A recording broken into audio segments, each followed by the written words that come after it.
আসসালামু আলাইকুম সুপ্রিয় শিক্ষার্থীরা, আশা করি সবাই ভালো আছো। হালকা স্টাইনের নতুন আরেকটি ক্লাসে সকলকে স্বাগতম। আমি আছি তোমাদের সাথে মোহাম্মদ আব্দুর রহমান, পড়াশোনা করছি ঢাকা বিশ্ববিদ্যালয় সমাজবিজ্ঞান বিভাগ। তো ভূগোল আমার কাছে খুবই মজার একটা সাবজেক্ট মনে হয়। তো আজকে আমরা ভূগোলের যে প্রথম পত্রের প্রথম অধ্যায় নিয়ে মূলত আলোচনা করব। আচ্ছা, তো আহ, আজকের আলোচনার একটা গুরুত্বপূর্ণ ইস্যু হচ্ছে আমরা অনেকেই ভয় পাই যাদের হচ্ছে ইন্টারে ভূগোল আছে, কিন্তু আমাদের পূর্ববর্তী আমরা যখন 9-10-এ পড়েছি তখন আমাদের ভূগোল ছিল না অনেকের। তো এই ক্ষেত্রে ভূগোল নিয়ে ভয় পাওয়ার কোনো কারণ নাই। কারণ হচ্ছে আমি একেবারে বেসিক থেকে শুরু করব, যাতে বেসিক কভার করার মাধ্যমে অ্যাডভান্স আমরা আগাবো। সুতরাং আমাদের ওই দিকে কোনো ভয় নাই। আচ্ছা, তো ভূগোলের প্রথম অধ্যায় নিয়ে প্রথম পত্রের প্রথম অধ্যায় নিয়ে মূলত আজকে আমরা আলোচনা করব। আমরা হচ্ছে ভূগোলের দুইটা পার্ট পাই। প্রথম পত্র যেটা আমরা যেটাকে বলি প্রাকৃতিক ভূগোল, মূলত আমরা প্রাকৃতিক ভূগোল নিয়ে আলোচনা করব আজকে টোটালি। আচ্ছা, তবে মানব যে ভূগোল আছে সেই মানব ভূগোল নিয়ে একটা ওভারভিউ দিব। আচ্ছা, ভূগোল নিয়ে যখনই আমরা আলোচনা করব, আচ্ছা ভূগোল একটা সমৃদ্ধ একটা সাবজেক্ট। সবসময় ভূগোল পড়ার সময় আমাদের মনের মধ্যে একটা প্রেরণা তৈরি করতে হবে যে ভূগোল আমাদের জন্য খুবই উপকারী একটা সাবজেক্ট। এই সাবজেক্টটা আমাদের ইউনিভার্সিটি অ্যাডমিশনে অনেক হেল্প করবে, কারণ এই সাবজেক্টটা আমাদেরকে ইউনিভার্সিটি অনেক বিষয় কভার করতে সহায়তা করবে। এছাড়াও ভূগোল যদি আমরা একটু চিত্রভিত্তিক আমাদের হাতে আঁকা যে চিত্রগুলো আছে সেগুলো ব্যবহার করে যদি আমরা ভূগোল অ্যান্সার করতে পারি, তাহলে দেখা যাচ্ছে কি ভূগোলে অনেক অল্প সময় দিয়ে অনেক ভালো মার্ক ক্যারি করা যায়। এছাড়াও ভূগোল আমাদের জীবনের একেবারে শেষ প্রান্ত পর্যন্ত, আমি নটরডেম কলেজে যখন ভূগোল পড়েছি কিছু চিত্র দিয়ে কিন্তু আমি সবসময় এগুলো আঁকতে চেষ্টা করতাম। পরবর্তীতে আমি এই ইউনিভার্সিটি লাইফে এসে সেগুলোর ব্যবহার প্রচুর পরিমাণে করি। আচ্ছা, এর ফলে দেখা যায় আমার লাইফটা কিন্তু অনেকটা ইজি হয়েছে। সুতরাং বলতে পারি যে ভূগোল পড়ার মাধ্যমে, অধ্যয়ন করার মাধ্যমে আমাদের লাইফটাকে আমরা আরো ইজি করতে পারবো ইনশাল্লাহ। আচ্ছা, তাহলে আমরা আজকের অধ্যায়টা শুরু করব। তো ভয়ের কোনো কারণ নাই। আমার যতগুলা ক্লাস তোমরা করবা দেখবে প্রত্যেকটা ক্লাসই মজা লাগতেছে, কারণ হচ্ছে আমি তোমাকে হিডেন যে বিষয়টা আছে যে কিভাবে এটাকে অ্যান্সার করতে হবে বা কিভাবে এত এত পড়াটাকে সংক্ষিপ্ত আকারে নিয়ে আসা যায় সেটা আমি তোমাকে সেটা ফাইন্ড আউট করতে আমি তোমাকে সাহায্য করব। আচ্ছা, প্রথমেই একটা ইন্ট্রোডাক্টরি কথা আমি বলে ফেললাম, যাতে হচ্ছে তোমাদের ভূগোল সম্পর্কে ওভারঅল একটা জানাশোনা হয় যে ভূগোলটা আমরা কিভাবে ক্যাপচার করব। আচ্ছা, বা কেনই বা ভূগোলটাকে আমরা একটু গুরুত্ব দিয়ে পড়বো এবং অল্প পড়বো, যাতে পড়া আমাদের হচ্ছে টোটালি পড়া হয়ে যায়। আচ্ছা, ভূগোল পড়ার সময় আমরা একটা বিষয় দেখতে পাবো, বারবারই একটা বিষয় দেখতে পাবো। সেটা হচ্ছে ভূগোলের, আমরা যেহেতু প্রথমত বলেছি যে ভূগোলের প্রাকৃতিক ভূগোলটা আমরা পড়বো প্রথম অধ্যায়, প্রাকৃতিক ভূগোলই আমি একটু বলেও দেই প্রথম অধ্যায় থেকে কেমন প্রশ্ন আসে, তাহলে বিষয়টা আমাদের জন্য আরো ইজি হবে। আচ্ছা, আমরা জানি আমাদের ভূগোলে 8টা কোশ্চেন আসলে 5টা অ্যান্সার করতে হয়। এইটা কিন্তু একটা মজার বিষয়, ভূগোলে কিন্তু প্রশ্ন উত্তর করারও টাইম আমরা বেশি পাবো। আচ্ছা, এটা নিয়ে আমি অন্য একদিন কথা বলবো। বাট আচ্ছা, ক নম্বরে যে প্রশ্নগুলো আসবে সেগুলো আমি তোমাকে বলে দিব যে এই এই প্রশ্ন পড়লে ক নম্বরে আসে। অর্থাৎ ক নম্বরে আহামরি কোনো কঠিন প্রশ্ন আসে না, এবং ক এবং এমসিকিউ প্রথম অধ্যায় থেকে কিন্তু তেমন একটা কঠিন কিছু আসে না। আমি যেগুলো একটু পরে পড়বো সেগুলো কিন্তু চলে আসবে ইনশাল্লাহ। আচ্ছা, খ নম্বরে একটা বেসিক কিছু কোশ্চেন আছে, সেগুলো আমি তোমাকে দেখাই দিব যে এই খ নম্বরে এগুলা পড়লে হয়, বা আমি বলবো যে খ নম্বর প্রশ্ন তোমার না পড়লে তুমি উত্তর করতে পারবা, সেই ট্রিক্স দেখাবো। আর গ এবং ঘ কে যদি একত্রিত করি, না আমি আলাদাই করি, গ নম্বরে একটা প্রশ্ন আমরা পড়বো। সেই প্রশ্নটা হচ্ছে যে আমরা বলতে পারি যে ভূগোলের আলোচ্য বিষয় কি, প্রাকৃতিক ভূগোলের। আমরা কিন্তু প্রথম অধ্যায়ে প্রাকৃতিক ভূগোল পড়বো। তো ভূগোলের আলোচ্য বিষয়, অথবা এটা অনেক নামেই কিন্তু আমরা বলতে পারি, কেমন বলতে পারি, যেমন ভূগোলের আলোচ্য বিষয় না বলে আমরা বলতে পারি আরো কি কি বলতে পারি, যেমন ভূগোলের বিষয়বস্তু বলতে পারি। আমরা ভূগোলের প্রাকৃতিক ভূগোল আর কি, প্রাকৃতিক ভূগোলের উপাদানের কথা বলতে পারি, প্রাকৃতিক ভূগোলের উপাদান। আচ্ছা, প্রাকৃতিক ভূগোলের পরিধি বা পরিসর, এই নামেও কিন্তু আমরা এটাকে ডাকতে পারি। অর্থাৎ একটু পরে গিয়ে আমরা যে পড়াশোনা করব এগুলা আলাদা আলাদা হিসেবে পড়বো, বাট আলটিমেটলি তোমাকে আমি এখন একটা কথা বলে রাখবো, সেটা হচ্ছে খুবই গুরুত্বপূর্ণ এবং গোপন কথা। সেটা হচ্ছে গ নম্বরের জন্য তুমি একটা প্রশ্ন নোট করবা। প্রশ্নটা এভাবে নোট করবা যে আমি একটু পরে তোমাকে প্রাকৃতিক ভূগোলের আলোচ্য বিষয়, উপাদান, পরিসর নামে যাই পড়াই না কেন সবগুলা একই জিনিস, সবগুলা একই জিনিস। সবগুলা যেহেতু বিষয়বস্তু আমি লিখি নাই, আচ্ছা তাহলে বিষয়বস্তু লিখে দেই। আলোচ্য বিষয়, বিষয়বস্তু, আচ্ছা, এই তথ্যটা তুমি একটু নোট নাও যে এই সব বিষয়গুলো আমি একটু একটু পরে যা পড়াবো এই বিষয় এই সম্পর্কে সব কথাগুলো একই বিষয় আর কি। আচ্ছা, সুতরাং তুমি কি করবা, একটা নোট নিবা। আচ্ছা, তুমি একটা নোট নিবা, এই বিষয়গুলোকে একত্রিত করে একটা নোট তৈরি করবা, যেন তুমি গ নম্বর আসলে গ নম্বর প্রশ্নের জন্য এটা উত্তর করতে পারো। শুধু গ না, ঘ নম্বরের জন্য আসতে পারে, তবে গ নম্বরের জন্য ডিরেক্ট বলতে পারে যে হ্যাঁ আলোচ্য বিষয় কি, প্রাকৃতিক ভূগোলের আলোচ্য বিষয় কি, তখন তুমি সেটার উত্তর করবা। ঘ নম্বরে কিভাবে আসতে পারে, ঘ নম্বরে আসতে পারে তুলনামূলক তুলনামূলক আলোচনা করো। অর্থাৎ এই যে প্রাকৃতিক ভূগোলের যে 4টা পয়েন্ট আছে, সেই 4টা পয়েন্টের মধ্যে যে তুলনা আছে, একটু তুলনামূলক আলোচনা তোমাকে করতে বলবে 4-5টা পয়েন্টের মধ্যে। ওকে, এইটা হচ্ছে গ এবং ঘতে সাধারণত প্রশ্ন এসে থাকে। এছাড়াও একটা আরেকটা প্রশ্ন এসে থাকে যে প্রাকৃতিক ভূগোলের গুরুত্ব কি, এই গুরুত্বটাও এসে থাকে অনেক সময় ঘ নম্বরে। তাহলে আমরা এখান থেকে সামগ্রিকভাবে যদি চিন্তা করি, তাহলে এখানে একটা প্রশ্ন পড়া লাগে আর গুরুত্বের জন্য আরেকটা প্রশ্ন পড়া লাগে। তাহলে গ এবং ঘ পড়লে আমাদের কিন্তু কভার হয়ে যাচ্ছে। তাহলে আমি একটা ওভারঅল ধারণা দিলাম তোমাকে যে আমরা কিভাবে পড়বো বিষয়টা। ওকে, আর এখানে যা পড়বো সেটা দিয়ে আমরা খর উত্তর করতে পারবো, ইজিলি খর উত্তর করতে পারবো। ওকে, আর এমসিকিউ এবং কর জন্য তো আমরা সারা ক্লাস জুড়ে বলে যাব, সেখান থেকে আমাদের সেখান থেকে একটু ভালোভাবে দেখে রাখতে হবে। ওকে, তো এই বিষয়টা তোমাদেরকে বলার এই কারণ যে তুমি হচ্ছে ওভারঅল এই অধ্যায়ে আমরা কি পড়বো, কিভাবে পড়বো, সেই রুট ম্যাপটা তোমাকে দিয়ে দিলাম আমি প্রথমে। আচ্ছা, এই রুট ম্যাপে দেখো তুমি গ অথবা ঘ প্রশ্ন যখন উত্তর করতে যাবা, তখন একটা চিত্র দরকার হবে, তোমার হাতে একটা চিত্র দরকার বা একটা ম্যাপ দরকার। ম্যাপ বলতে হচ্ছে তুমি একটা চিত্র তৈরি করো, যেটা হচ্ছে তুমি তোমার গ অথবা ঘ প্রশ্নে দিবা। ওকে, সেই চিত্রটা হচ্ছে এটা। দেখো তুমি দিতে পারো যে ওকে প্রাকৃতিক ভূগোলের পাশাপাশি তুমি কি করতে পারো। আচ্ছা, প্রাকৃতিক ভূগোল বলতে আমরা কি বুঝবো, আমরা হচ্ছে 4 ধরনের বিষয় বুঝবো মূলত। একটা হচ্ছে, আচ্ছা আমি সবগুলাকে দিয়ে নেই তাহলে সুবিধা হবে।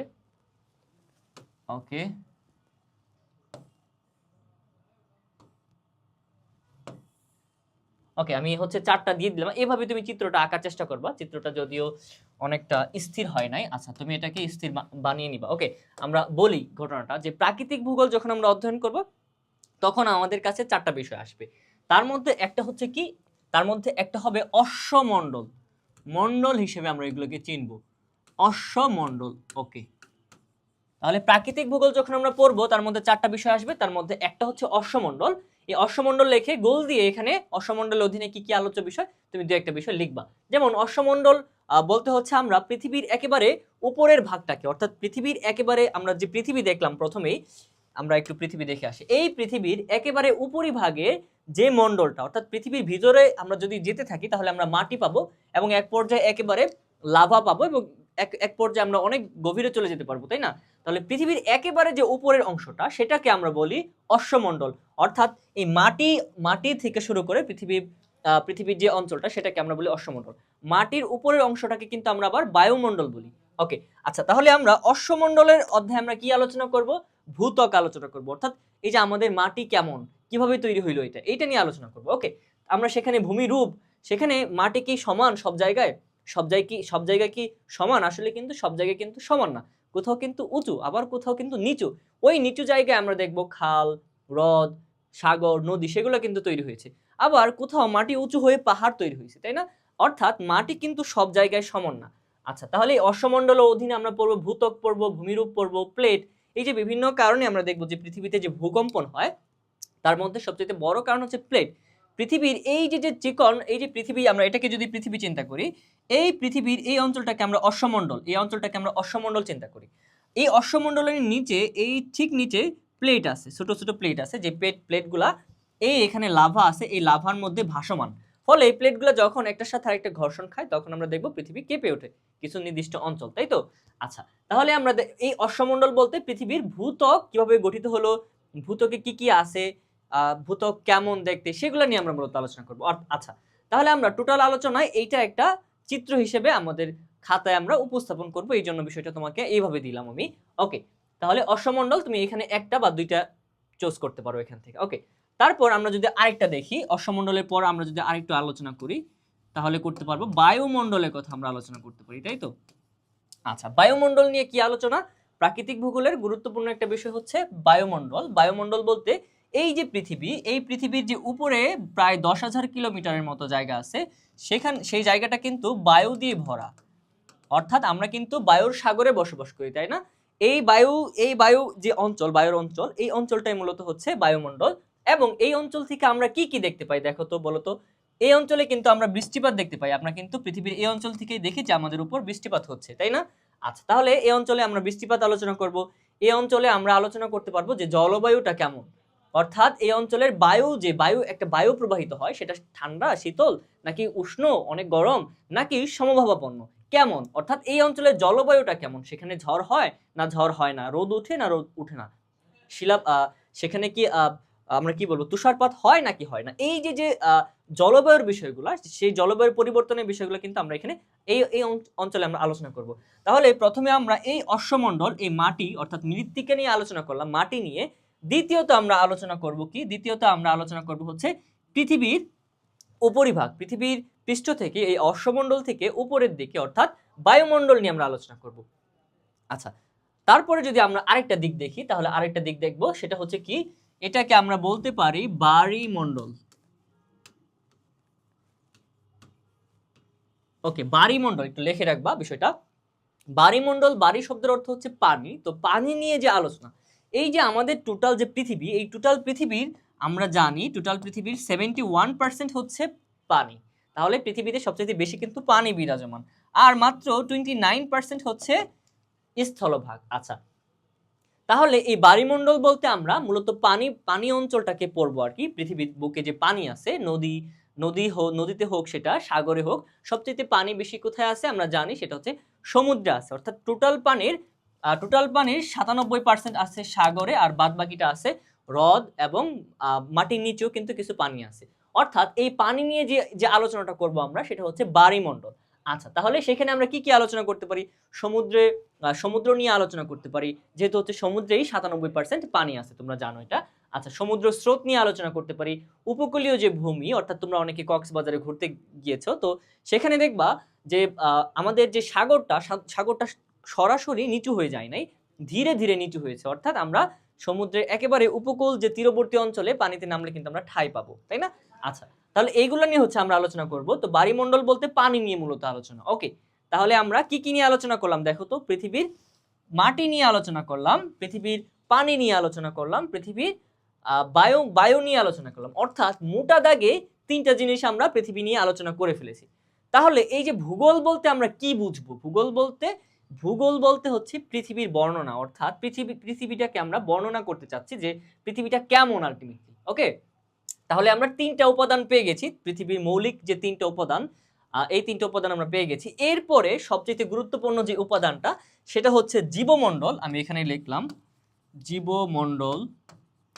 ওকে, এটা তুমি একটু সাজিয়ে নিবা। ওকে, জীবমণ্ডলে আমরা দেখব যে অর্থাৎ পৃথিবী নিয়ে যে আমরা এত পড়াশোনা করতেছি, কারণ এখানে মানুষ বসবাস করে, এখানে গাছপালা হয়, তাই না? এখানে আমরা দেখব যে বায়ুতে বিভিন্ন ধরনের জীব আছে, পাখি বসবাস করে এখানে। তারপর সমুদ্রে আমরা দেখব বিভিন্ন বিভিন্ন প্রকারের কি আছে, প্রাণী আছে। আচ্ছা, তাহলে এই যে টোটাল পৃথিবীতে শুধু কিন্তু এই তিনটে উপাদানই নাই, এর পাশাপাশি মানুষের অবস্থান আছে, জীবের অবস্থান আছে, তাই তো?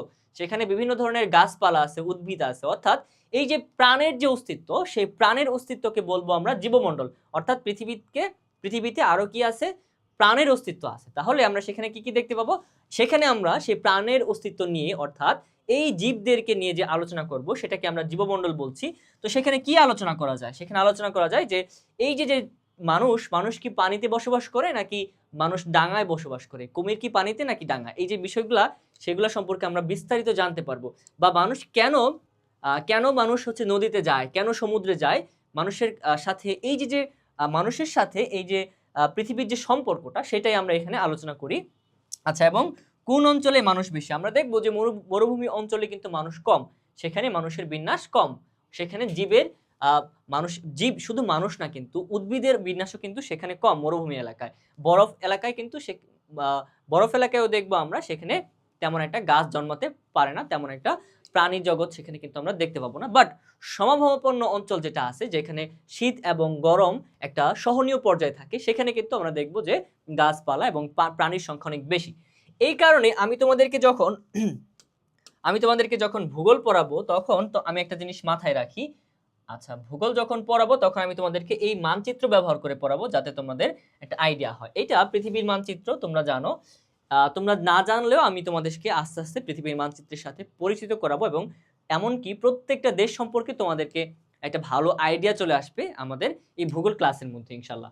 আচ্ছা, ধীরে ধীরে আমরা আগাবো যাতে আমাদের চাপ না লাগে। ওকে, যেটা আমি বলতেছিলাম, পৃথিবী, এইটা হচ্ছে পৃথিবী। আমি যদি গোল পৃথিবীটা নেই তাহলে কেমন হয়? হ্যাঁ, আমার এই ভার্সনটা লাগবে, তাই আমাকে একটু সময় দিতে হবে। আচ্ছা,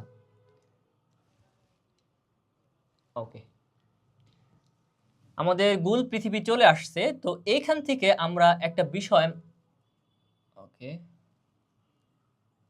আচ্ছা, এইখান থেকে একটা বিষয় আমরা লক্ষ্য করব যে পৃথিবীর এই যে যে অঞ্চলটা, পৃথিবীর এই বরাবর একটু লক্ষ্য করো, এই পৃথিবীর মাঝখান বরাবর যদি আমি একটু দাগ দেই, আচ্ছা, এইটা হচ্ছে পৃথিবীর, আমরা একটু, ওকে সরি, আর একটু এপাশ হবে, ওকে,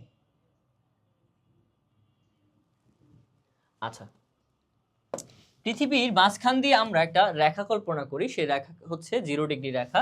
মূলত সূর্য অনেক সময় এই 0 ডিগ্রি রেখার সময়, 0 ডিগ্রি যে রেখাটা আছে এই রেখা বরাবর কিরণ দেয়। আচ্ছা, সূর্যের যে কিরণটা বেশিরভাগ ক্ষেত্রে আমরা দেখব এই অঞ্চলটার মধ্যে বেশি পড়ে।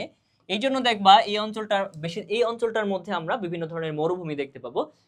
বাট এই অঞ্চলে পৃথিবীর একেবারে উত্তরের দিকে এবং পৃথিবীর একেবারে যে দক্ষিণ, অর্থাৎ নিচেটা হচ্ছে দক্ষিণ, এই দক্ষিণ দিকে আমরা লক্ষ্য করব পৃথিবীর কিরণ, সূর্যের কিরণ পড়ে না বললেই চলে। ফলে এই অঞ্চলটা অনেক সময় বরফে আচ্ছাদিত হয়ে থাকে। যে কারণে অন্যান্য অঞ্চল, বিশেষ করে এই অঞ্চলটায়, এই টোটাল অঞ্চল যেটা আমি ক্রস দিলাম, এই টোটাল অঞ্চলটায় হচ্ছে আমরা জীবের অস্তিত্ব বেশি লক্ষ্য করব। আচ্ছা, পৃথিবীর সাথে আমি একটু সম্পর্ক তোমাদেরকে একটু পরিচিত করালাম। বাট এখন মানচিত্র, আমরা যদি মানচিত্র পড়তে যাই, মানচিত্র পড়াটা নিয়ম হচ্ছে মানচিত্রের একেবারে উপরের দিক, তুমি যখন মানচিত্রের সামনে দাঁড়াবা, মানচিত্রের উপরের দিকটা হচ্ছে উত্তর, অর্থাৎ উপরেরটা যদি উত্তর হয়, নিচেরটা হচ্ছে দক্ষিণ। ওকে, মানচিত্রের ডান পাশটা হচ্ছে পূর্ব, এটা একটু লিখে রাখো। মানচিত্রের ডান পাশটা পূর্ব হলে বাম পাশটা পশ্চিম। আচ্ছা, তাহলে বিষয়গুলো বুঝতে তোমার অনেক ইজি হবে। আচ্ছা, তাহলে আমরা প্রাকৃতিক ভূগোল নিয়ে আলোচনা করতেছিলাম এবং বলতেছিলাম যে প্রাকৃতিক ভূগোল সম্পর্কে তোমার একটা আইডিয়া দিলাম। এখন নিশ্চয়ই তোমার একটা আইডিয়া হয়ে গেছে। এখন যদি আমি তোমাকে বলতে বলি, পারবা না? তুমি অবশ্যই পারবা। আমি তোমাকে যদি বলি যে বলো তো প্রাকৃতিক ভূগোল বলতে কি বুঝো, তুমি তখন আমাকে বলবা যে প্রাকৃতিক ভূগোল অর্থাৎ, প্রাকৃতিক ভূগোল বলতে তো আমি অশ্বমণ্ডল কি, অর্থাৎ মাটির গঠন, মাটির বিভিন্ন রূপান্তর, সেগুলো কি বুঝি। হ্যাঁ, ঠিক আছে, তুমি ঠিক। তারপর তোমাকে যদি বলি তাহলে বলতো প্রাকৃতিক ভূগোল বলতে আর কি বুঝো, তুমি তারপর বলবা মাটি থেকে বের হয়ে তুমি বলবা যে এই আকাশপথের কথা বলবা, অর্থাৎ পৃথিবীর ভূপৃষ্ঠের উপরে যে বায়ুমণ্ডলটা আছে, যেখানে আমরা বসবাস করতেছি বা যে বায়ুতে আমরা সাঁতার কাটছি নিয়মিত, অর্থাৎ তুমি আমাকে বায়ুমণ্ডলের কথা বলবা। যেখানে বৃষ্টিপাত হয় আমাকে বলবা তুমি, যেখানে বৃষ্টিপাত হয়, যেখানে বায়ুগুলা আমরা গ্রহণ করি অক্সিজেন হিসেবে, এবং আমরা যেগুলো ত্যাগ করি সেটা কি CO2। অর্থাৎ এই যে যে তোমার মধ্যে কিন্তু প্রাকৃতিক ভূগোলের একটা ধারণা তৈরি হয়েছে। আচ্ছা, তারপর যদি বলি যে আরো একটু বলো প্রাকৃতিক ভূগোল সম্পর্কে, তখন আমাকে তুমি বলবা বায়ুমণ্ডল সম্পর্কে, এবং তুমি আমাকে বলতে থাকবা যে পৃথিবীর বায়ুমণ্ডলের পরিমাণ হচ্ছে কত ভাগ? 71 ভাগ। যেই জায়গায় আমরা দেখব যে অশ্বমণ্ডলের পরিমাণ হচ্ছে মাত্র 29 ভাগ। আচ্ছা, তারপর আমরা যদি লক্ষ্য করি, তুমি আমাকে এটাও বলতে পারবা যে বায়ুমণ্ডলের 97 ভাগ হচ্ছে পানি লবণাক্ত, অর্থাৎ সেটা হচ্ছে সমুদ্রের পানি, আর বাকি 3 ভাগ পানি হচ্ছে বিভিন্ন নদীর পানি, হ্রদের পানি। তারপর হচ্ছে আমাদের হচ্ছে পৃথিবীর এই নিচে একটা ওয়াটার টেবিল আছে, ঠিক আছে? এই ওয়াটার টেবিলের কথা বলতে পারো তুমি। অর্থাৎ বাকি 3% পানি হচ্ছে স্বাদু পানি। ওকে, তাহলে এই সম্পর্কে কিন্তু তুমি জানো। আচ্ছা, তাহলে তুমি অলরেডি জানো মৃত্তিকা সম্পর্কে, মৃত্তিকা, তারপর বায়ুমণ্ডল, এমনকি তুমি জানো বায়ুমণ্ডল সম্পর্কে। সুতরাং প্রাকৃতিক ভূগোল সম্পর্কে তোমার যে পড়াশোনা সেটা শেষ, এখানেই শেষ। ওকে, এবং তুমি জানো যে প্রাকৃতিক ভূগোলের সবচেয়ে গুরুত্বপূর্ণ আমরা উপাদান হিসেবে যদি চিন্তা করি, সেটা হবে জীবমণ্ডল ছাড়া কিন্তু আমরা এই যে হচ্ছে পৃথিবী, এটাকে কিন্তু আমরা অধ্যয়নই করতাম না। এই জীবমণ্ডলটাই কিন্তু পৃথিবীকে অধ্যয়ন করে, তাই না? আচ্ছা, তাহলে এই প্রাকৃতিক ভূগোল সম্পর্কে এই চিত্রটা তুমি তোমার খাতায় উপস্থাপন করবা, এতে তোমার মার্ক কিন্তু অনেক বেড়ে যাবে। আচ্ছা, এটা একটু মাথায় রাখো। ওকে, আমি আমি তোমাদেরকে হচ্ছে প্রথমে কি করলাম, আমরা একটু সামারি করি আবার। প্রথমে আমরা প্রশ্ন কেমন আসে সেটা একটু ধারণা দিলাম, বা আমরা আমাদেরকে কি করতে হবে, একটা প্রশ্ন রেডি করতে হবে, যে কোনো প্রশ্ন আসুক ওই প্রশ্ন দিয়ে আমরা অ্যান্সার করতে পারবো ইনশাল্লাহ। ওকে, দ্বিতীয়ত আমি তোমাকে প্রাকৃতিক ভূগোল সম্পর্কে একটা আইডিয়া দিলাম। প্রাকৃতিক ভূগোল সম্পর্কে আইডিয়াটা দেওয়ার ফলে তোমার কাছে এখন মনে হবে ও এইটা প্রাকৃতিক ভূগোল। আচ্ছা চলো এইবার আমরা শুরু করি। এতক্ষণ তো হচ্ছে প্রারম্ভিক কথা ছিল, বা অলরেডি আমরা যা পড়ার আমরা সেগুলো পড়ে ফেলছি। এবার আমরা একেবারে আমাদের যে জার্নি, সেই জার্নিটা শুরু করব হাতে কলমে ধরে। চলো আচ্ছা, প্রথমেই ভূগোল শব্দটা নিয়ে একটু আমরা বলি, জিওগ্রাফি। এটা এমসিকিউতে অনেকবার তোমরা পাবা, এমসিকিউতে এই কথাটা অনেকবার পাবা যে জিওগ্রাফি শব্দের অর্থ কি। এটার অর্থ হচ্ছে পৃথিবীর বর্ণনা। এটা ভেঙে ভেঙেও আসে অনেক সময়, যেমন হচ্ছে দেখো জিওগ্রাফি শব্দটা, জিও শব্দের অর্থ কি আর গ্রাফি শব্দের অর্থ কি। জিও শব্দের অর্থ মূলত পৃথিবী, গ্রাফি শব্দের অর্থ বর্ণনা, পৃথিবীর বর্ণনা আর কি। আচ্ছা, এই যে জিওগ্রাফি শব্দটা, এটা কিন্তু গুরুত্বপূর্ণ। এই শব্দ থেকে এমসিকিউ আসবে, বা ক নম্বরে তোমার কাছে জানতে চাইতে পারে। ওকে, তারপর যদি আমরা আরেকটু দেখি, এই যে ভূগোল, যে ভূগোলের কথা বললাম, ভূগোল মানে কি? ভূগোল মানে হচ্ছে পৃথিবীর বর্ণনা, তোমরা অলরেডি জানো। আচ্ছা, পৃথিবীর বর্ণনা, এই ভূগোলটা আমরা আবার দুই ভাগে ভাগ করি, একটা হচ্ছে প্রাকৃতিক ভূগোল, একটা হচ্ছে মানবিক ভূগোল। প্রাকৃতিক ভূগোল বলতে কি বোঝায়? প্রাকৃতিক ভূগোল বলতে এই যে পৃথিবীর পানি, মাটি, বায়ু এবং জীবের সাথে পৃথিবীর যে সম্পর্ক, এটা এই যে সম্পর্কটা আমরা যখন আলোচনা করব, এই এই সম্পর্কটা হচ্ছে প্রাকৃতিক ভূগোল। আচ্ছা, আর মানব ভূগোল বলতে কি বোঝায়? সরি, আমি এখানে একটু মিস্টেক করলাম। মূলত হচ্ছে প্রাকৃতিক ভূগোল বলতে, হ্যাঁ ঠিক আছে, এটা আমরা নিতে পারি যে প্রাকৃতিক ভূগোল বলতে পানি, মাটি, বায়ু, এর পাশাপাশি মানুষের একটা সম্পর্ক আমরা দেখাবো সেখানে। তবে প্রাকৃতিক ভূগোলে মানুষের সম্পর্ক আমরা কম দেখাবো। আচ্ছা, মানব ভূগোলে আমরা টোটালি মানব কেন্দ্রিক আলোচনা করব, যে কোন অঞ্চলের মানুষ কেমন অর্থনৈতিক কর্মকাণ্ডের সাথে জড়িত, সেটা নির্ভর করে ওই অঞ্চলের জলবায়ুর উপর। ওই অঞ্চলে যদি অনেক পানি রাশি থাকে, সমুদ্র থাকে, তাহলে ওই অঞ্চলের মানুষ জেলে হতে বাধ্য, অর্থাৎ মাছ শিকার করে তার জীবিকা সে আহরণ করবে। কোন অঞ্চলে যদি পাহাড় থাকে এবং সেই অঞ্চলে মানুষ কিভাবে চাষাবাদ করবে? অবশ্যই জুম প্রক্রিয়া চাষাবাদ করবে। কোন অঞ্চল যদি সমতল থাকে, তাহলে ওই অঞ্চলে মানুষ কিন্তু খুব সহজে কিন্তু কৃষিকাজ করতে পারবে। তাহলে এই যে দেখো, কোন একটা অঞ্চলের এই যে ভূপ্রাকৃতিক যে অবয়ব, পৃথিবীর যে অবয়ব মানে হচ্ছে কাঠামোটা, পৃথিবীর যে কাঠামো, ওই কাঠামো নির্দেশ করে দেয় যে ওই অঞ্চলের মানুষ কি কাজ করবে, ওই অঞ্চলের মানুষ কেমন আচরণ করবে। আমরা দেখব বেশিরভাগ ক্ষেত্রেই পাহাড়ি অঞ্চলে আমরা কি করতে পারি না, সে আমাদের যে হচ্ছে প্রশাসন দিয়ে কিন্তু পাহাড়ি অঞ্চলটাকে সুরক্ষিত করতে পারি না, দুর্গম অঞ্চল হওয়ায়। তাই সেখানে কিন্তু আমরা দেখব একটু ছিনতাই, রাহাজানি একটু বেশি হয়, তাই না? আচ্ছা, তো এই ঘটনার পিছনে কিন্তু আমরা দেখতে পাবো যে ভূগোলের একটা সম্পর্ক আছে। আচ্ছা, আমরা যেটা পড়তেছিলাম যে প্রাকৃতিক ভূগোল এবং মানব ভূগোল। এখন প্রাকৃতিক ভূগোল এবং মানব ভূগোল নিয়ে আমরা যখন পড়বো, আমরা বললাম যে প্রাকৃতিক ভূগোল নিয়ে অলরেডি তোমাদের অনেক আলোচনা দিয়েছি। মানব ভূগোল সম্পর্কে আমরা মূলত হচ্ছে কখন পড়ি? দ্বিতীয় যে হচ্ছে আমাদের অধ্যায় না, দ্বিতীয় যে প্রথম পত্র এবং দ্বিতীয় পত্র যেটাকে বলি, দ্বিতীয় পত্রে মূলত মানব ভূগোল নিয়ে আমরা টোটালি আলোচনা করব। সেখানে আলোচনা করব যে এই ভূগোল কেন্দ্রিক যে রাজনীতি, অর্থাৎ পৃথিবীর বিভিন্ন স্থান কেন্দ্রিক যে রাজনীতি, সেটার সাথে কিন্তু ভূগোল জড়িত। এই যে মানুষের অর্থনৈতিক কেন্দ্র, অর্থনৈতিক কার্যক্রমের পিছনেও কি ভূগোল কিন্তু জড়িত। সেই ক্ষেত্রে ওই আলোচনাটাকে আমরা বলবো মানব ভূগোল। পৃথিবীর কোন অঞ্চলে মানুষ কেমন ভাবে ছড়িয়ে ছিটিয়ে আছে, তারপরে খনিজ পদার্থ ইত্যাদি নিয়ে আমরা মানব ভূগোলে আলোচনা করব। অর্থাৎ মানব ভূগোল বলতে তাহলে কি বোঝায়? মানব ভূগোল বলতে এমন একটা আলোচনাকে বুঝবো আমরা, যে আলোচনায় মূলত হচ্ছে মানুষ কেন্দ্রিক, এবং এই মানুষ কেন্দ্রিক এই আলোচনায় আমরা দেখব ফেনোমেনা হিসেবে কি কাজ করে, ফেনোমেনা হিসেবে পৃথিবীর বিভিন্ন উপাদান কাজ করে।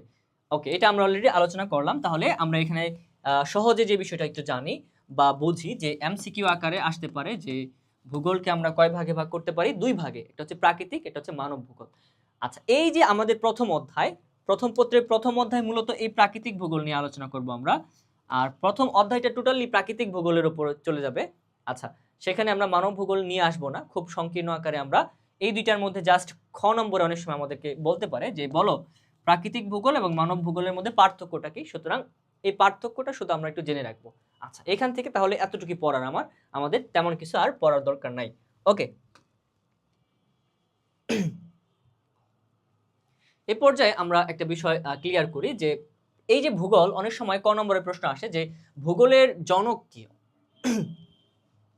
তো এখানে আমরা অনেক সময় দেখব যে ভূগোলের জনক তিন ধরনের জনক আমরা অধ্যয়ন করে থাকি। যেমন ভূগোলবিদ ইরাটোস্থেনিসকে আমরা মূলত হচ্ছে ভূগোলের জনক বলি। আচ্ছা, তিনি হচ্ছে মূলত ভূগোলের জনক।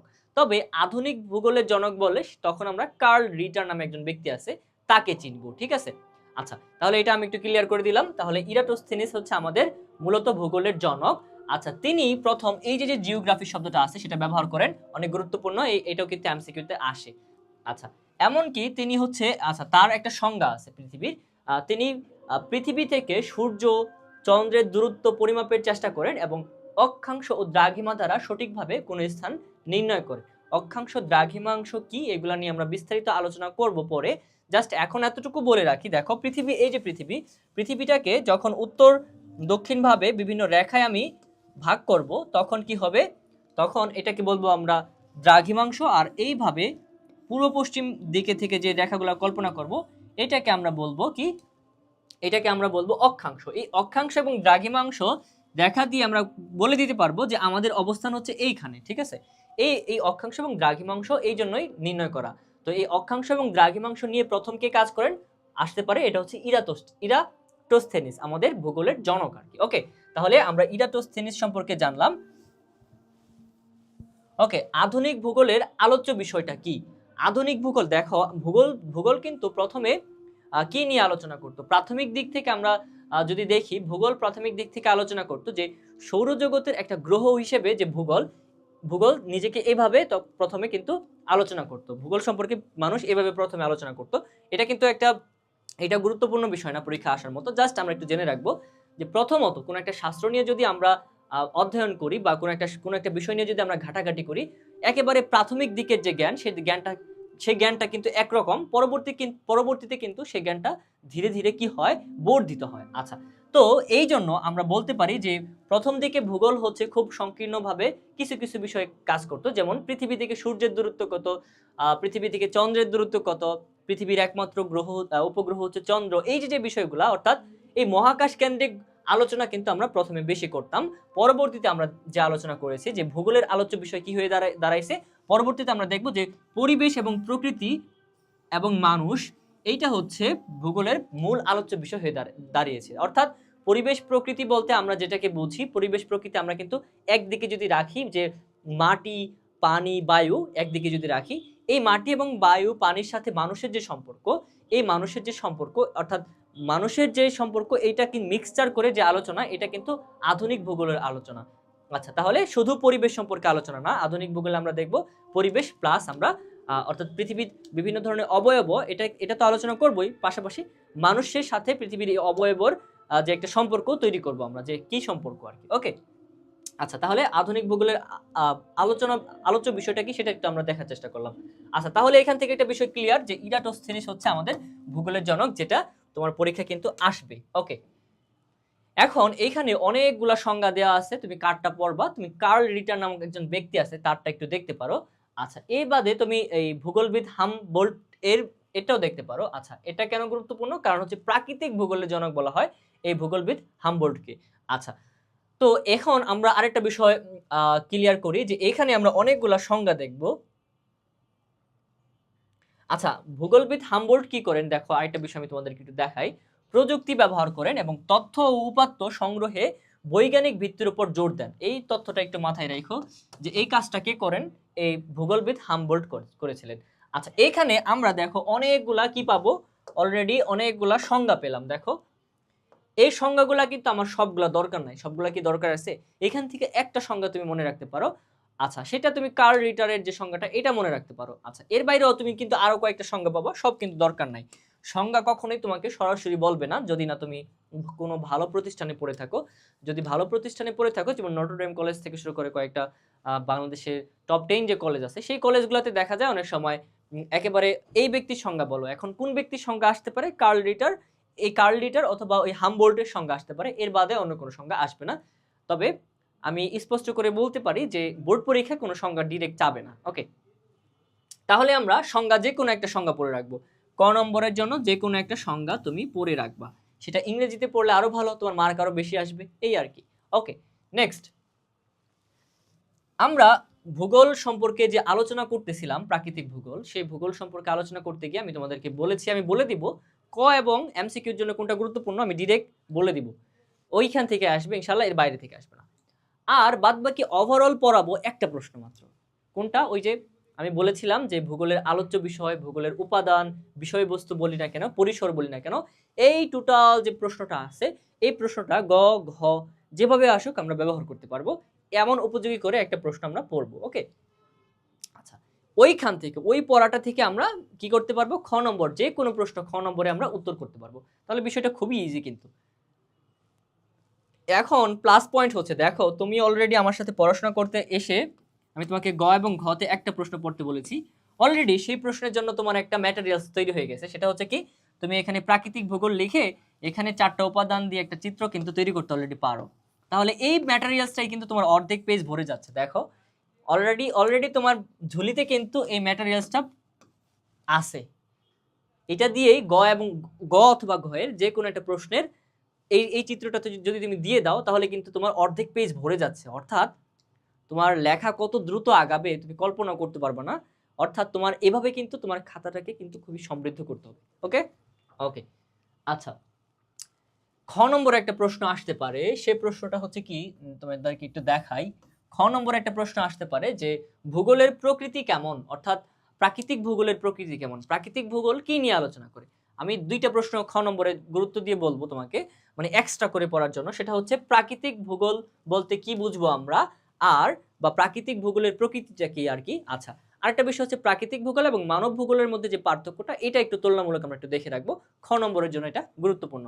ওকে, আচ্ছা, তাহলে মূলত আমরা খ নম্বরের জন্য একটা প্রশ্ন রিলিজ করলাম। আচ্ছা, এর বাইরে আমরা যা পড়ব সব হচ্ছে আমরা কি করব, গ এবং ঘর মধ্যে অন্তর্ভুক্ত করে রাখবো। অনেক পড়া তুমি সামনে দেখবা, অনেক পড়া আলটিমেটলি কিচ্ছু পড়া না, মাত্র একটা প্রশ্ন পড়লে হয়ে যাচ্ছে তোমার। অলরেডি এটা কিন্তু আমি তোমাকে বলে দিয়েছি। আচ্ছা, একটা সৃজনশীল পড়লেই তোমার কিন্তু প্রশ্নটা কাভার। আচ্ছা, তাহলে আমরা এবার একটু পড়ি এখানে কি পড়াশোনা আছে। অলরেডি তুমি পড়ে ফেলেছো যে আমরা ভূগোলকে কয়টা শাখায় বিভক্ত করেছি প্রাথমিকভাবে, প্রাকৃতিক ভূগোল এবং মানবিক ভূগোল। তো এখানে যে চিত্রটা, এটা একটু তুমি দেখে রাখবা যে প্রাকৃতিক ভূগোল নিয়ে আমরা যখন আলোচনা করতে চাই, প্রাকৃতিক ভূগোলে কি কি আছে। আমরা প্রাকৃতিক ভূগোলে জীব যে ভূগোল, সেই ভূগোল নিয়ে কিন্তু আলোচনা করি।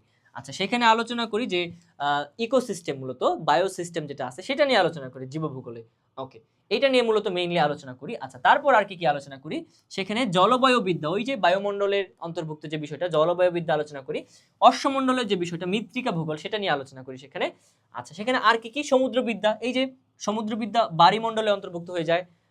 প্রাণী ভূগোল, তাহলে দেখো জীবভূগোল প্রাণী ভূগোল একসাথে কিন্তু তুমি বলতে পারো, জীবভূগোল প্রাণী ভূগোল একই জিনিস। ওকে, ভূমিরূপবিদ্যা মৃত্তিকা ভূগোল একসাথে বলতে পারো। তাহলে দেখো আমি তোমাকে যে 4টা পয়েন্ট দিয়েছিলাম, একটা হচ্ছে কি অশ্বমণ্ডল, এই অশ্বমণ্ডল, তারপরে বায়ুমণ্ডল, এই বায়ুমণ্ডল, তারপর যদি বলি বাড়িমণ্ডল এবং জীবমণ্ডল, অর্থাৎ এই 4টা দিয়ে কিন্তু কাভার হয়ে যাচ্ছে। তুমি তোমার অলরেডি কিন্তু তোমার এটা, তুমি কিন্তু এটা পারবা। প্রাকৃতিক ভূগোল অলরেডি কিন্তু তুমি জানো যে প্রাকৃতিক ভূগোলের আলোচ্য বিষয়গুলো কি কি, তাই তো?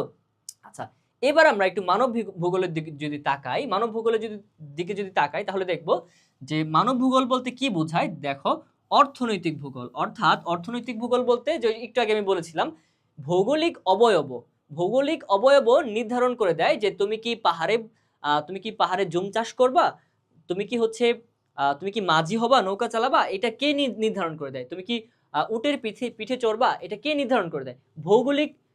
ভূগোল কিন্তু এটা নির্দেশ করে দেয়, ভৌগোলিক অবয়ব নির্দেশ করে দেয়। অর্থাৎ ভৌগোলিক অবয়বই কিন্তু আমাদের অর্থনৈতিক কর্মকাণ্ডকে কি করে দেয়, নির্দেশ করে দেয়। এটাকে এই জন্য আমরা এই জায়গাটা আমরা অর্থনৈতিক ভূগোল দিয়ে কভার করব। ওকে, জনসংখ্যা ভূগোল, পৃথিবীর কোন অঞ্চলে জনসংখ্যা বেশি, কোন অঞ্চলে কম, সেটা নিয়ে আমরা এখানে আলোচনা করব।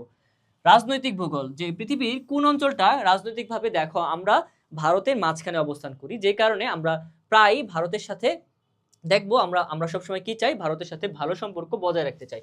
আচ্ছা, তাহলে এই যে দেখো ভৌগোলিক অবস্থান থাকার কারণে কিন্তু আমরা কি করি, ভৌগোলিক অবস্থান থাকার কারণে এই বিষয়টা আমাদের ভূরাজনৈতিক একটা পদক্ষেপ হিসেবে কিন্তু দাঁড়ায়। এছাড়াও বাংলাদেশের দক্ষিণে বঙ্গোপসাগর থাকা কিন্তু পৃথিবীর প্রত্যেকটা দেশ আমাদের সাথে সুসম্পর্ক বজায় রাখতে চায়, কারণ কেন, যাতে তারা বিজনেস করতে পারে। ওকে, আঞ্চলিক ভূগোল, এই অঞ্চল নিয়ে আমরা একটু আগে কথা বললাম।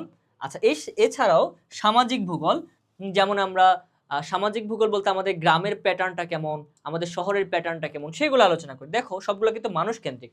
দুর্যোগ ব্যবস্থাপনা কোন অঞ্চলে, আমাদের আমাদের বাংলাদেশের প্রেক্ষিতে দক্ষিণ অঞ্চলে বেশি ঝড় বৃষ্টি আঘাত আনে, তাই দুর্যোগ ব্যবস্থাপনা আমরা কোন অঞ্চলে বেশি করব, দক্ষিণ অঞ্চলে। আর এই জ্ঞানটা আমাদের কোথা থেকে আসলো, ভূগোল থেকে আসলো। ওকে, সংখ্যাতাত্ত্বিক ভূগোল, অর্থাৎ একটু আগে যেটা বললাম যে এই যে আমরা জানি যে আমাদের সবচেয়ে বেশি সংখ্যা মানুষ বসবাস করে ঢাকায়, তারপরে কোন অঞ্চলে বসবাস করে, এই যে যে বিষয়টা কেন এই এই দেখো ঢাকায় কেন বেশি মানুষ বসবাস করে, চট্টগ্রামে কেন কম মানুষ বসবাস করে, কারণ চট্টগ্রামের প্রাকৃতিক অবয়ব ওই রকম, তাই না? আচ্ছা, পরিবহন ভূগোল দেখো আমরা আমাদের আমাদের কিন্তু যে পরিবহন ভূগোল দেখো আমাদের আমাদের যেহেতু অনেক নদী আছে, নদীর কারণে কিন্তু আমাদেরকে কিন্তু নদীর উপর আমরা কি করতে পারি, এই নদীর পথটাকে ব্যবহার করতে পারি পরিবহন হিসেবে, খুবই সাশ্রয়ী একটা পথ। এছাড়াও আমাদের সাথে সমুদ্রের কানেকশন থাকায় সমুদ্রের পথটাও আমরা ব্যবহার করতে পারি। আচ্ছা, তাহলে এই যে দেখো এই যে পরিবহন ভূগোল, কোন অঞ্চলে আমরা কোন অঞ্চলে পরিবহন ব্যবস্থা কতটা ভালো হবে সে এটা নির্দেশ করে ওই অঞ্চলের ভূপ্রকৃতি কেমন। ওই অঞ্চল যদি পাহাড়ি অঞ্চল হয় অবশ্যই পরিবহনটা খুবই টাফ হয়ে যাবে। এই দেখো এই যে যে জ্ঞান, এই জ্ঞানটা আমরা এখান থেকে পাবো, ভূগোল থেকে পাবো। আমরা জানবো যে পৃথিবীর কোন অঞ্চলে কোন অঞ্চলে, পৃথিবীর না বলি বাংলাদেশের কথা বলি, যে বাংলাদেশের কোন অঞ্চলে পাহাড়ি অঞ্চল আছে, অর্থাৎ সেই অঞ্চলে ট্রেন চলাচলটা কিন্তু খুবই একটা মুশকিলা কাজ, তাই তো? আচ্ছা, নগর ভূগোল একটু আগে যেটা আমি বললাম, চিকিৎসা ভূগোল আর ভৌগোলিক তথ্য ব্যবস্থাপনা। আচ্ছা, চিকিৎসা ভূগোল, আচ্ছা চিকিৎসা ভূগোল আমরা কিভাবে আলোচনা করি? আচ্ছা, চিকিৎসা ভূগোলটা আমরা আমরা এইটা অনেকভাবে আলোচনা করতে পারি। দেখো এটা আমরা নগর ভূগোলের অন্তর্ভুক্ত করে আলোচনা করতে পারি। এছাড়াও দেখো চিকিৎসা ভূগোলটাকে আমরা কিভাবে আলোচনা করতে পারি, পৃথিবীর রোগ নিয়ে যদি তুমি হচ্ছে একটু ঘাটাঘাটি করো, দেখবা পৃথিবীর সব অঞ্চলের রোগ কিন্তু একরকম না। যেমন আমরা যদি একটু চিন্তা করি, যে অঞ্চলে সূর্য খাড়াখাড়ি কিরণ দেয় সেই অঞ্চলে মানুষের গায়ে ঘামাচি হয় গরমের দিনে। কেন হয়? কারণ হচ্ছে এই দেখো এই সূর্যের সাথে সেটা কিন্তু কানেক্টেড। আবার যে অঞ্চলে সূর্য তির্যকভাবে কিরণ দিচ্ছে, খাড়াভাবে নয়, সে অঞ্চলে কিন্তু মানুষের গায়ে ঘামাচি হবে না। সুতরাং সেই অঞ্চলে ঘামাচির প্রোডাক্ট কিন্তু বিক্রি করতে পারবো না, এই অঞ্চলে বিক্রি করতে হবে। এই যে দেখো, তাহলে চিকিৎসা ভূগোলটাও কিভাবে রিলেটেড হয়ে যাচ্ছে আমাদের সাথে। আচ্ছা, এটা হচ্ছে মানব ভূগোলের একটা অংশ। আমরা মানব ভূগোল দেখলাম আর প্রাকৃতিক ভূগোল দেখলাম, এবং মানব ভূগোল হচ্ছে আমাদের দ্বিতীয় পত্রের আলোচনা। এইটা তোমরা জানো, আমাদের প্রথম পত্রের আলোচনায় মানব ভূগোল আসবে না। শুধু এতটুকু আলোচনা রাখবা যে খ নম্বরে অনেক সময় বলতে পারে যে প্রাকৃতিক ভূগোল এবং মানব ভূগোলের মধ্যে পার্থক্যটা কি, খ নম্বরে মাত্র হাফ পেজ লেখার জন্য এই আলোচনাটা একটু রাখবা। আর এখানে কয়েকটা একটু তীর দিয়ে এখান থেকে কয়েকটা নিয়ে তুমি একটু দেখাই দিবা, বাস। ওকে, আচ্ছা, তারপর যদি আমরা একটু দেখি যে প্রাকৃতিক ভূগোল বা ফিজিক্যাল জিওগ্রাফি, প্রাকৃতিক ভূগোল সম্পর্কে আমরা অনেক আলোচনা করলাম। আচ্ছা, প্রাকৃতিক ভূগোল বলতে কি বোঝায় তার একটা সংজ্ঞা তো আমরা বললাম, যে তুমি হচ্ছে কার্ল রিটার বা হচ্ছে কারো একটা সংজ্ঞা জেনে নিবা। প্রাকৃতিক ভূগোল এটা মুখস্থ করে নিতে হবে যাতে আমরা লিখতে পারি বিভিন্ন জায়গায়। ওকে, আচ্ছা, তাছাড়াও সংজ্ঞাটা আমরা একটু বিশ্লেষণ করে পড়ি কয়েকটা সংজ্ঞা। যেমন একটা সংজ্ঞা আমরা দেখতে পাচ্ছি যে স্বল্প, মধ্যম বা দীর্ঘ সময়ের প্রেক্ষিতে আর কি। ওকে, প্রাকৃতিক প্রপঞ্চসমূহ বৈশ্বিক, আঞ্চলিক ও স্থানিক বিশ্লেষণী হচ্ছে প্রাকৃতিক ভূগোল। প্রাকৃতিক ভূগোল কি? প্রাকৃতিক ভূগোল হচ্ছে বিভিন্ন স্থানে যে পাহাড়, বিভিন্ন স্থানে যে সমভূমি, বিভিন্ন স্থানে যে হচ্ছে নদী নালা তৈরি হলো, এটা কিভাবে তৈরি হলো, এইগুলো হচ্ছে প্রাকৃতিক প্রপঞ্চ, তাই তো? এই প্রাকৃতিক বিভিন্ন ঘটনা, এই ঘটনাগুলা পৃথিবীর বিভিন্ন অঞ্চলে কিভাবে ঘটেছে, এটার আলোচনা করা হচ্ছে প্রাকৃতিক ভূগোল। সহজ কথায় এই ঘটনাগুলো পৃথিবীর বিভিন্ন যে অবয়ব, যেমন পৃথিবীর ভূমিরূপের কথা যদি বলি, সমভূমি, মালভূমি, পাহাড়, পর্বত, নদীমালা, এই যে এগুলা কিভাবে তৈরি হলো, এই প্রপঞ্চগুলা তৈরি হলো কিভাবে, সেগুলা বিশ্লেষণ করাই, এবং এগুলা কিভাবে পরিবর্তন হচ্ছে এগুলা বিশ্লেষণ করাই প্রাকৃতিক ভূগোল। দুইটা বিষয়, একটা হচ্ছে কিভাবে এগুলা গঠিত হলো, তুমি এই দুইটা টার্ম বেশি ব্যবহার করবা, গঠিত হলো, কিভাবে গঠিত হলো, প্লাস এবং পরিবর্তন হচ্ছে, কিভাবে পরিবর্তন হচ্ছে। পৃথিবীর অবয়ব মানে হচ্ছে প্রপঞ্চ, মানে বিভিন্ন ঘটনাসমূহ। অবয়ব বলতে পৃথিবীর বিভিন্ন কাঠামো আর কি, যেমন মালভূমি, সমভূমি, পাহাড়, এগুলো হচ্ছে পৃথিবীর একরকম অবয়ব মানে আকৃতি। ওকে, তো এই পৃথিবীর অবয়বটা কিভাবে গঠিত হলো এবং পরিবর্তন হলো, এটা আলোচনা করাই হচ্ছে প্রাকৃতিক ভূগোল। সহজ না বিষয়টা? তুমি পারবা আমি জানি। ওকে, নেক্সট মানব ভূগোল নিয়ে যদি একটু আমরা আলোচনা করি, ওই যে একটু আগে আমি বলতেছিলাম যে প্রাকৃতিক ভূগোল এবং মানব ভূগোল, তোমার এই পরীক্ষায় প্রথম অধ্যায় থেকে একটা প্রশ্ন আসতে পারে খ নম্বরে, যে প্রাকৃতিক ভূগোল এবং মানব ভূগোল পাশাপাশি আলোচনা করো। তো তুলনামূলক আলোচনা করব। আচ্ছা, তো মানব ভূগোলটা কি? আমরা মানুষের জীবনযাপন প্রণালী তথা সামাজিক, সাংস্কৃতিক যে বিষয়গুলা আমরা এবং অর্থনৈতিক কার্যাবলী নিয়ে আলোচনা করি, সেটাই হচ্ছে মূলত হচ্ছে সেটাই হচ্ছে কি মানব ভূগোল আর কি। আচ্ছা, ভূগোল শাস্ত্রের এই শাখাটি মানব ইতিহাসের সমাজ পরিবর্তনের বিষয়টিও কিন্তু এখানে আলোচনা করা হয়। সমাজ কিভাবে পরিবর্তন হচ্ছে, কিভাবে কিভাবে গ্রামীণ পরিবেশটা, তুমি যে গ্রামে বসবাস করতা সেই গ্রামটা কিভাবে নগরে পরিবর্তিত হয়ে যাচ্ছে, নগর হয়ে যাচ্ছে। এই যে বিষয়গুলা, এই বিষয়গুলো আমরা দেখব। অর্থাৎ সভ্যতার যে পরিক্রমা সেটাও কিন্তু আমরা ভূগোল দিয়ে আলোচনা করে থাকি। অর্থাৎ ভূগোলের সহায়তা নিয়ে আমরা আলোচনা করি। সহজ কথা, মানব ভূগোল কি? তাহলে এক কথা যদি বলি, মানব ভূগোল হচ্ছে পৃথিবীর যে অবয়ব আছে বা প্রপঞ্চ আছে, পৃথিবীর এই অবয়বগুলার সাহায্য নিয়ে যখন আমরা আমাদের আমাদের যে আমাদের হচ্ছে সমাজ, আমাদের সংস্কৃতি, আমাদের অর্থনীতিগুলাকে যখন আমরা আলোচনা করতে চাই, কিসের উপর ভিত্তি করে? ওই পৃথিবীর অবয়বের উপর ভিত্তি করে যখন এগুলার আলোচনা করতে চাই, তখন এটা হচ্ছে কি মানব ভূগোল। ওকে, তাহলে মানব ভূগোল এবং প্রাকৃতিক ভূগোল টোটালি কিন্তু আলাদা জিনিস, তাই না? প্রাকৃতিক ভূগোলে আমরা কি দেখেছি? আমরা দেখেছি সেখানে পানি নিয়ে আলোচনা করছি, আমরা সেখানে কি নিয়ে আলোচনা করছি? বায়ুমণ্ডল নিয়ে আলোচনা করেছি, আমরা সেখানে আর কি নিয়ে আলোচনা করছি? পানি, বায়ু এবং মৃত্তিকা নিয়ে আলোচনা করেছি। আচ্ছা আচ্ছা, তো এগুলোর সাথে একটা সম্পর্ক আছে মানুষের অবশ্যই, তাই না? এগুলোর উপর ভিত্তি করে মানুষের সামাজিক, সাংস্কৃতিক, তারপর অর্থনৈতিক জীবনের উপর, শিক্ষাগত, চিকিৎসাগত জীবনের উপর যে প্রভাব, সেটা নিয়ে আলোচনা করা হচ্ছে মানবিক ভূগোল। ওকে ওকে, আচ্ছা, তাহলে আমরা খ নম্বর প্রশ্নটা কিন্তু অনেক গভীরভাবে আলোচনা করার চেষ্টা করলাম, যাতে আমরা খ নম্বরে ছোট্ট একটু প্রশ্নের উত্তর করতে হবে তোমাকে। ওকে, এই পর্যায়ে আমরা কি নিয়ে আলোচনা করব? আচ্ছা, আরেকটা বিষয় আমরা একটু দেখি। ভূগোলের যে শাখায় পৃথিবীর জন্ম, ভূপ্রকৃতি, ভূত্বক, পাহাড়, পর্বত, মরুভূমি, সমভূমি, বায়ুমণ্ডল ও বায়ুমণ্ডল প্রভৃতি বিষয় বিস্তারিতভাবে আলোচনা করা হয়, তাই হচ্ছে প্রাকৃতিক ভূগোল। অর্থাৎ ওভারঅল সুতরাং দিয়া প্রাকৃতিক ভূগোলের একটা সংজ্ঞা টানছে। আচ্ছা, এই হচ্ছে ঘটনা, আর কিছু না। অলরেডি এটা কিন্তু তুমি পড়েছো এবং এটা কিন্তু তোমার মধ্যে অলরেডি খুব ভালো করে গেঁথে গিয়েছে যে তুমি যখন প্রাকৃতিক ভূগোল নিয়ে কথা বলতেছো, তখন তুমি ভূপ্রকৃতি, ভূত্বক, পাহাড়, পর্বত, মরুভূমি, সমভূমি অর্থাৎ অশ্বমণ্ডল নিয়ে কথা বলতেছো। তারপর বায়ুমণ্ডল অর্থাৎ বায়ুমণ্ডল নিয়ে কথা বলছো। তারপর বাড়িমণ্ডল নিয়ে কথা বলতেছো। আচ্ছা, তারপর আরেকটা বিষয় ছিল এখানে সংযুক্ত করে নাই।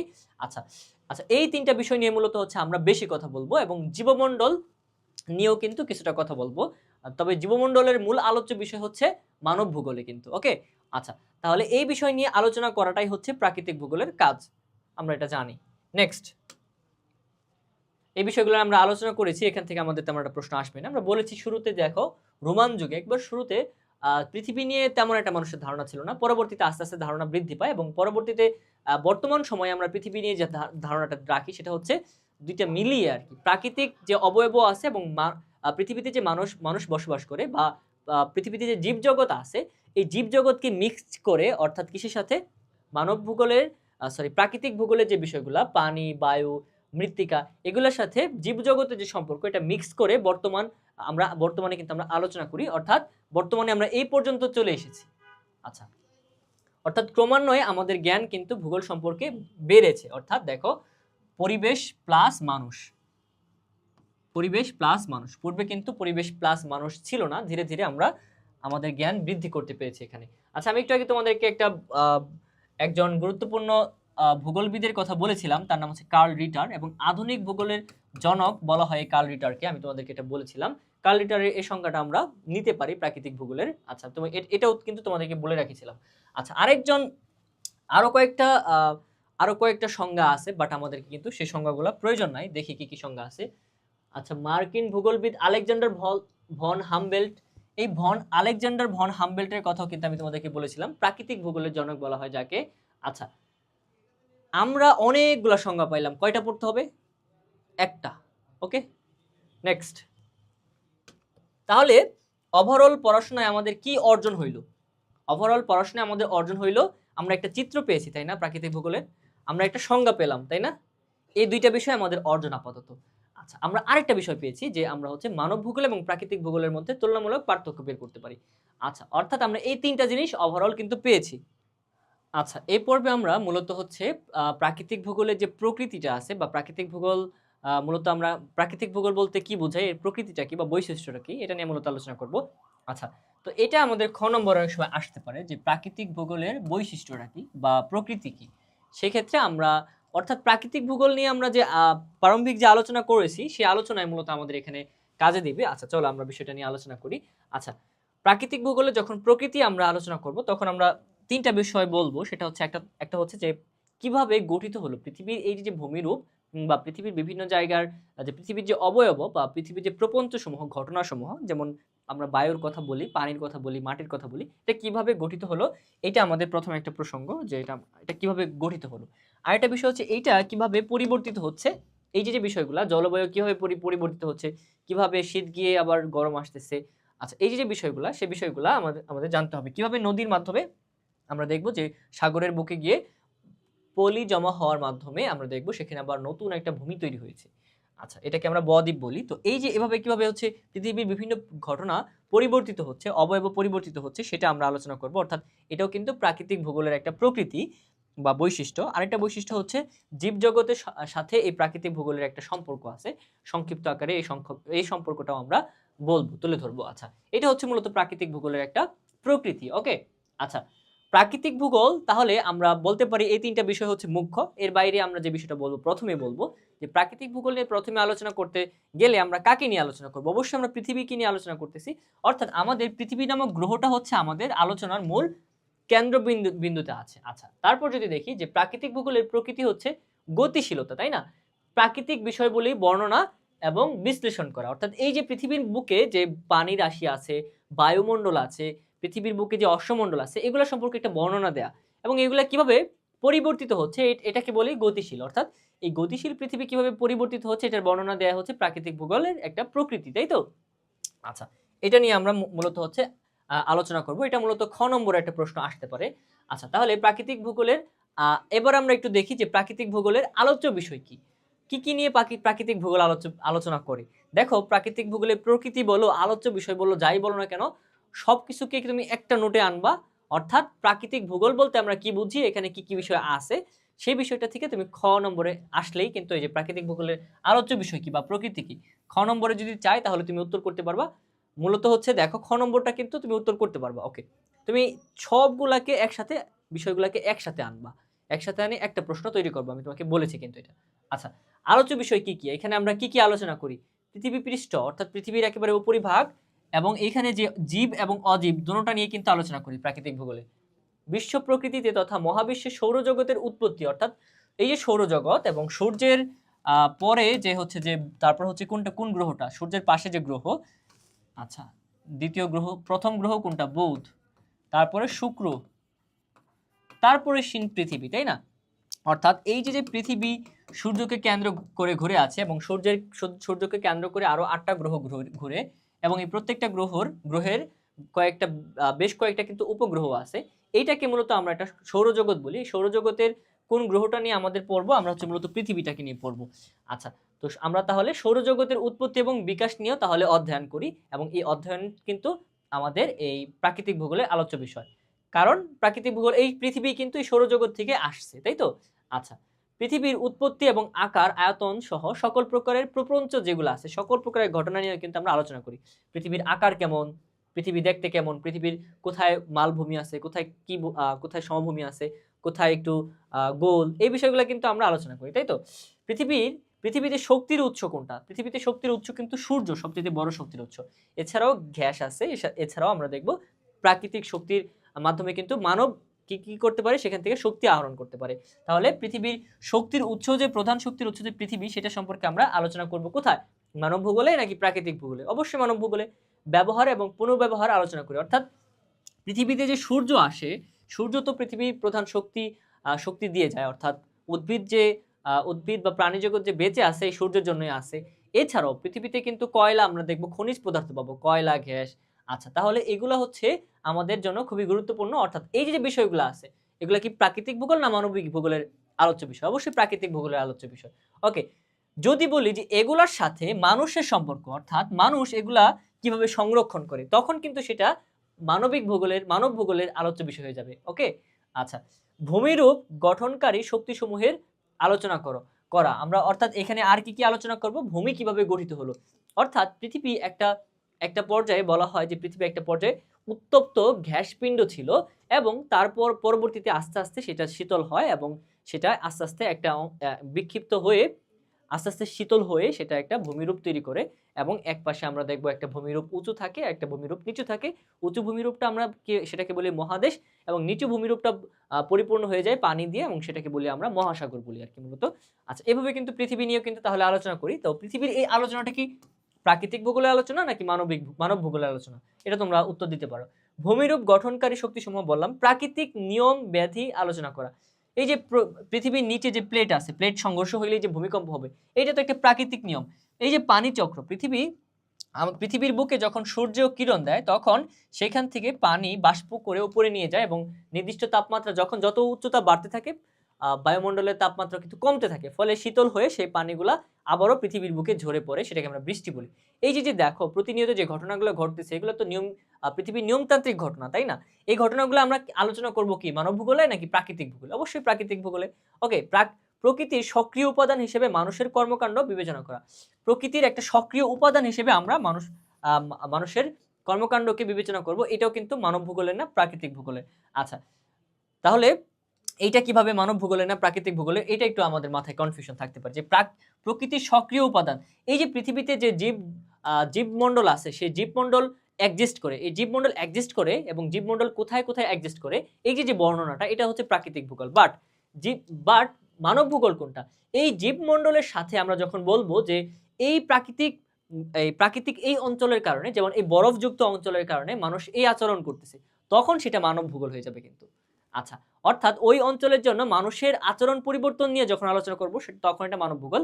বাট যখন আমরা বলবো যে পৃথিবীর পানি মাটির মতো অন্যান্য উপাদানের মতো পৃথিবীতে মানুষও বসবাস করে, তখন আমরা সেটাকে প্রাকৃতিক ভূগোল হিসেবে কিন্তু কাউন্ট করব। ওকে ওকে, তাহলে আমরা আলোচ্য বিষয় জানলাম এবং প্রকৃতি জানলাম। আলোচ্য বিষয় এবং প্রকৃতি খ নম্বরে আসতে পারে। আচ্ছা, খ নম্বরে আলোচ্য বিষয় এবং প্রকৃতি আসতে পারে। ওকে, নেক্সট। এবার আমরা আলোচনা করব হচ্ছে পৃথিবীর প্রকৃতি নিয়ে আলোচনা করতেছিলাম, আর একটু বাকি আছে। আচ্ছা, পৃথিবী ব্যাপী বনভূমির বিস্তরণ, পৃথিবীর প্রকৃতি, অর্থাৎ এটা একটা নিয়মতান্ত্রিক ঘটনা না? একটু আগে কিন্তু আমরা দেখে আসছি। আচ্ছা, প্রাকৃতিক ভূগোল নবায়নযোগ্য অনবায়নযোগ্য শক্তির প্রাকৃতিক উৎস এবং পৃথিবীব্যাপী এর অবস্থানগত তাৎপর্য বিস্তারিত ব্যাখ্যা করতে পারবো আমরা। আচ্ছা, এই যে প্রাকৃতিক ভূগোল অধ্যয়নের মাধ্যমে আমরা জানতে পারবো পৃথিবীর কোথায় কয়লা আছে, পৃথিবীর কোথায় গ্যাস আছে, এটা কিন্তু আমরা জানতে পারবো। আচ্ছা, তো এটাই বলা হয়েছে, এখানে তেমন পড়ার কিছু নাই। পিছনে যে বিষয়টা আমি বললাম তোমাকে, আলোচ্য বিষয় এবং প্রকৃতি বা বৈশিষ্ট্য বলতে পারো, সেগুলা খ নম্বরে আসতে পারে অথবা গ নম্বরে আসতে পারে। গ নম্বরে আসলে বিস্তারিত এমন একটা নোট করবো, বিস্তারিত যেন তুমি বর্ণনা করতে পারো সবকিছু। সেই নোটের মধ্যে অবশ্যই মনে করো গ নম্বর একটা প্রশ্নের উত্তর, সেই নোটের মধ্যে অবশ্যই কি থাকবে, এই বিষয়গুলোর একটা বর্ণনা থাকবে, প্রাকৃতিক ভূগোলের একটা বর্ণনা, প্রথমে একটা সংজ্ঞার পর এই বিষয়গুলো কিছুটা বর্ণনা করার পর তুমি ওই যে আমি একটা চিত্র দেখালাম সেই চিত্র দিবা, তারপর এই বিষয়গুলো আরো, এই বিষয় বলতে কি ওই চারটা বিষয়, অশ্বমণ্ডল, বায়ুমণ্ডল, বায়ুমণ্ডল এবং জীবমণ্ডলের চারটা বিষয় বিস্তারিত আলোচনা করে দিবা। এইটাই তো, কখনো গ নম্বরে বলবে বিস্তারিত আলোচনা করো, ঘ নম্বরে বলবে তুলনামূলক আলোচনা করো অথবা গুরুত্ব আলোচনা করো, এই হচ্ছে প্রশ্ন। ওকে, আচ্ছা, তাহলে আমরা প্রকৃতি নিয়ে আলোচনা করলাম। তো ওভারঅল যদি প্রকৃতিটা আমরা একটু বিবেচনা করি তাহলে সার্বিক আলোচনা থেকে আমরা কি বলতে পারি যে এই যে প্রাকৃতিক ভূগোল এটা একটা রীতিবদ্ধ বিজ্ঞান, আসবে না, জাস্ট একটু দেখে রাখো। স্থান ও কালের বর্ণনা এর প্রাণ, অর্থাৎ আমরা যখন কোনো কিছুকে বর্ণনা করি অর্থাৎ সেটাকে আমরা স্থান এবং কাল অর্থাৎ সময় এবং স্থান দুটোটাকে প্রেক্ষিতে বর্ণনা করি। কেমন কথাটা, পৃথিবী একটা সময় উত্তপ্ত গ্যাসপিণ্ড ছিল এবং সেটা শীতল হয়ে এক পর্যায়ে আমাদের বসবাসরত একটা অবস্থান সৃষ্টি হয়েছে। তাহলে এটা কিন্তু বিশাল সময়ের একটা ব্যবধান, পুরো সময়টাকে আমরা কিন্তু কাভার করেছি, তাই না? আচ্ছা, এই যে পুরো সময়টাকে যখন বিবেচনা করে আমরা অধ্যয়ন করেছি, এই জন্য কিন্তু এটাকে আমরা বলতেছি যে এটার একটা বৈশিষ্ট্য হচ্ছে কালের বর্ণনা করি আমরা এবং স্থানের বর্ণনা করি। পৃথিবীর সব স্থান কি একরকম সূর্যের আলো পায় সব স্থান? অবশ্যই না। এই জন্যই কিন্তু পৃথিবীর কিছু দেশ, ইউরোপিয়ান দেশগুলা অতি শীতল এবং আমাদের অঞ্চলটা অতি উত্তপ্ত। ওকে, এটি একটি গতিশীল বিজ্ঞান, তাই না? প্রাকৃতিক ভূগোল নিয়মিত কি নিয়ে আলোচনা করে? পৃথিবী কিভাবে গঠিত হলো এবং কিভাবে এটা পরিবর্তিত হচ্ছে। তাহলে এটা গতিশীল একটা বিষয় নিয়ে কিন্তু সবসময় আলোচনা করে। প্রকৃতির সজীব এবং অজীব উপাদান এর মধ্যে অন্তর্ভুক্ত, এটা আমরা জানি। অর্থাৎ সেখানে আমরা মাটি, পানি, বায়ুও দেখতে পাই, পাশাপাশি আবার উদ্ভিদ জগৎ, প্রাণী জগৎও দেখতে পাই, তাই তো? পৃথিবী পৃষ্ঠের উপর ধীর ও আকস্মিক পরিবর্তনের নিয়ম বিধি ও প্রভাবও আলোচনা করে। কিভাবে পৃথিবীতে পৃথিবীর যে আমরা দেখব যে পাহাড়গুলা কিভাবে সেখানে নদী সৃষ্টি হওয়ার মাধ্যমে সেই পাহাড়গুলা ক্ষয় হচ্ছে, এবং আমরা দেখতে পারবো যে কিভাবে দুইটা প্লেট একসাথে যখন বাড়ি খায় বা একসাথে যখন ধাক্কা খায় তখন কিভাবে আবারও বড় বড় উঁচু উঁচু ভূমির সৃষ্টি করছে। এই বিষয়গুলা কিন্তু আমরা এখানে আলোচনা করব। অর্থাৎ এগুলো আমাদের কিসের আলোচ্য বিষয়? প্রাকৃতিক ভূগোলের আলোচ্য বিষয়। ওকে, নেক্সট। তাহলে অলরেডি আমাদের পড়াশোনা শেষ। এবার আমি একটু দ্রুত আগাবো। প্রত্যেকটা বিষয় আমরা অলরেডি টাচ করে ফেলেছি। তারপরেও এখানে কি করেছে, প্রথম অধ্যায়ে বারবার বিভিন্ন বিষয় রিপিট করেছে, এবং আমিও অনেকবার তোমাদের সাথে একটা বিষয় রিপিট করে বললাম যে তোমরা দুইটা প্রশ্ন তৈরি করো। তার মধ্যে একটা হবে যে পৃথিবীর 4টা বিষয়, পৃথিবী, বায়ুমণ্ডল, অশ্বমণ্ডল, বায়ুমণ্ডল এবং জীবমণ্ডল, এগুলাই কিন্তু হচ্ছে প্রাকৃতিক ভূগোল। এই প্রাকৃতিক ভূগোলটা প্রথমে তোমার খাতায় নোট করো। দ্বিতীয় আরেকটা প্রশ্ন করো যে প্রাকৃতিক ভূগোলের এই যে 4টা উপাদান বা বিভিন্ন উপাদান, 4টা উপাদানই তুমি ব্যাখ্যা করবা, বেশি প্রয়োজন নাই আমার, 4টা উপাদানই এনাফ। এই 4টা উপাদান একটু তুলনামূলক আলোচনা করে রাখো। এই তুলনামূলক আলোচনাটা তুমি করে রাখো, অর্থাৎ তুমি 2টা প্রশ্ন নিজে সাজাও। এবং তৃতীয় নম্বর আরেকটা প্রশ্ন কি করবা, যে এই প্রাকৃতিক ভূগোলের গুরুত্বটা কি। প্রাকৃতিক ভূগোলের এই 4টা উপাদানই আবারও এই 4টা উপাদানকে আবারও এনে এর গুরুত্বটা কি সেটা তুমি আলোচনা করো। এই হচ্ছে তুমি ওভারঅল 3টা প্রশ্ন তৈরি করো। এটা হচ্ছে তোমার কাজ, যেটা তোমাকে গ, ঘ, খ উভয় একেবারে সব জায়গায় হেল্প করবে। ওকে, আচ্ছা, তাহলে আমি আলোচনা করে যাই যাতে তুমি এই আলোচনাগুলো থেকে নিয়ে তুমি হচ্ছে নোট করবা। তোমার নোট হবে কিন্তু একবার ছোট, 3টা প্রশ্নের জন্য 2টা পৃষ্ঠা করে হলে 6টা পৃষ্ঠা তোমার নোট হবে। বাট আমি কিন্তু তোমাকে অনেক কিছু পড়াইছি, অনেক কিছু পড়ানো কিন্তু তোমার দরকার নাই, এটা হচ্ছে বোঝার জন্য। ওকে ওকে, তাহলে আমরা অলরেডি এগুলো নিয়ে আলোচনা করে ফেলেছি। এইবার দেখো, আমি তোমাকে একটু আগে বলেছিলাম যে এখানে অনেক নামে তোমাকে বলবে, কখনো বলবে পরিসর, কখনো পরিধি, কখনো আলোচ্য বিষয়, কখনো বিষয়বস্তু, এগুলা বলবে। অর্থাৎ প্রত্যেকটা বিষয় কিন্তু এক। প্রাকৃতিক ভূগোলে এই 4টা উপাদান ছাড়া কিন্তু এক্সট্রা কিছু নাই। একটা হচ্ছে বায়ুমণ্ডল, বাড়িমণ্ডল, অশ্বমণ্ডল, আরেকটা কি, আরেকটা হচ্ছে জীবমণ্ডল। এর বাইরে কিন্তু বায়ুমণ্ডলে কিছু না, এই প্রাকৃতিক ভূগোলে কিছু নাই। সুতরাং আর কি পড়বো আমরা এক্সট্রা করে? আচ্ছা, এখন ওইগুলার ভিতরে এক্সট্রা কিছু থাকলে আমরা একটু পড়বো এখন। ওকে, তার মধ্যে একটা হচ্ছে ভূমিরূপ। ভূমিরূপ কিসের মধ্যে? অশ্বমণ্ডলের মধ্যে, মৃত্তিকা অশ্বমণ্ডলের মধ্যে। তাহলে এই দুইটা অলরেডি আমরা পড়েছি। আচ্ছা, এখানে ভূমিরূপ সম্পর্কে কি তথ্য দিয়েছে আমরা একটু যদি দেখি। ভূত্বকের গঠন, আমরা জানি না যে প্রাকৃতিক ভূগোলের আলোচনায় হচ্ছে ভূত্বকের গঠন এবং সেটার পরিবর্তন, এটা কিন্তু আমরা জানি, তাই না? ভূত্বকের গঠন এবং ভূমিরূপ সম্পর্কে প্রাকৃতিক ভূগোল ভূমিরূপ বিদ্যা পর্যালোচনা ও বিশ্লেষণ করে। মৃত্তিকা অধ্যয়ন করে যে কোন অঞ্চলের মৃত্তিকার গঠনটা কেমন। আমরা জানি যে কিছু অঞ্চলের মৃত্তিকার গঠন হচ্ছে একরকম, যেমন কিছু অঞ্চলে হচ্ছে বালিযুক্ত, কিছু অঞ্চলে হচ্ছে অন্যরকম কর্দমাক্ত। এই যে আমরা বিভিন্ন কিছু অঞ্চলের পাথুরে, এই যে পরিস্থিতি, এটা কেন তৈরি হয়েছে এটা আমরা কিন্তু জানি। এবং এটা এই যে আলোচনাটা, এটা কিন্তু অশ্বমণ্ডলের আলোচনা, তাই তো? আচ্ছা, জীবমণ্ডলে আমরা কি আলোচনা করি অলরেডি তুমি জানো। জীবমণ্ডলে হচ্ছে জীব কোথায় বসবাস করে, কেন বরফে বেশি জীব আমরা দেখতে পাবো না, কেন উত্তপ্ত বালুতে মরুভূমিতে আমরা জীব দেখতে পাবো না। যার এর কারণ হচ্ছে স্থানিক বিন্যাস, জীব সেখানে অবস্থান করতে পারে না। জীব সমভাবাপন্ন অবস্থান না থাকলে সেখানে বিরাজমান করতে পারে না। আচ্ছা, আরেকটা বিষয় আমরা পড়ি সেখানে যে পরিবেশ পরিবর্তনের পিছনে এই জীবের কেমন ভূমিকা আছে। যেমন মানুষ CO2 ছাড়ে, আমরা হচ্ছে নাইট্রোজেন অক্সাইড ছাড়ি, তারপর হচ্ছে বিভিন্ন ধরনের গ্যাস, আমরা কার্বন ডাই অক্সাইড থেকে শুরু করে CFC থেকে শুরু করে বিভিন্ন গ্যাস আমরা কি করি, নির্গমন করি, যেটা আমাদের পরিবেশকে নষ্ট করে ফেলে। আচ্ছা, তাহলে এই পরিবেশের উপর তাহলে জীবমণ্ডলের একটা প্রভাব আছে, যে প্রভাবের কারণে এই পরিবেশ কিন্তু ক্ষতিগ্রস্ত হয়। তাহলে এই যে দেখো, এই জীবমণ্ডল কিসের আলোচ্য বিষয়? জীবমণ্ডলের আলোচ্য বিষয়। তাহলে এটা হচ্ছে অশ্বমণ্ডলে আমরা পড়ে আসছি, এটা হচ্ছে জীবমণ্ডলে আমরা পড়ে আসছি। এখন তুমি 4টা বিষয় তৈরি করবা, 4টা বিষয়ে তুমি যখন প্রাকৃতিক ভূগোল আলোচনা করবা, আমি তোমাকে বারবার বলতেছিলাম যে 4টা পয়েন্ট এনে আলোচনাটা করে দিবা। আচ্ছা, এই 4টা পয়েন্টের মধ্যে সব চলে আসবে অটোমেটিক। ওকে, তারপরে বাড়ি বা পানি, এটা নিয়ে তুমি একটু আগে আমার সাথে পড়াশোনা করেছো না? বাড়ি বা পানি তুমি কি জানো? অলরেডি তুমি জানো কিন্তু বায়ুমণ্ডল বলতে কি বোঝায়, তাই না? আচ্ছা, আবহাওয়া এবং জলবায়ু, সেটা বায়ুমণ্ডলের অন্তর্ভুক্ত করে আমি তোমাকে পড়াইছি। ভূ অভ্যন্তর গঠন, এটা ভূপৃষ্ঠ বা ভূ অভ্যন্তর গঠন, এটা অশ্বমণ্ডলের অধীনে তুমি পড়তে পারো। নবমণ্ডল, এই একটা মণ্ডল তুমি যোগ করতে পারো ওই চারটার সাথে, নবমণ্ডল অর্থাৎ এই সৌরজগৎটাকে আর কি বোঝাবে।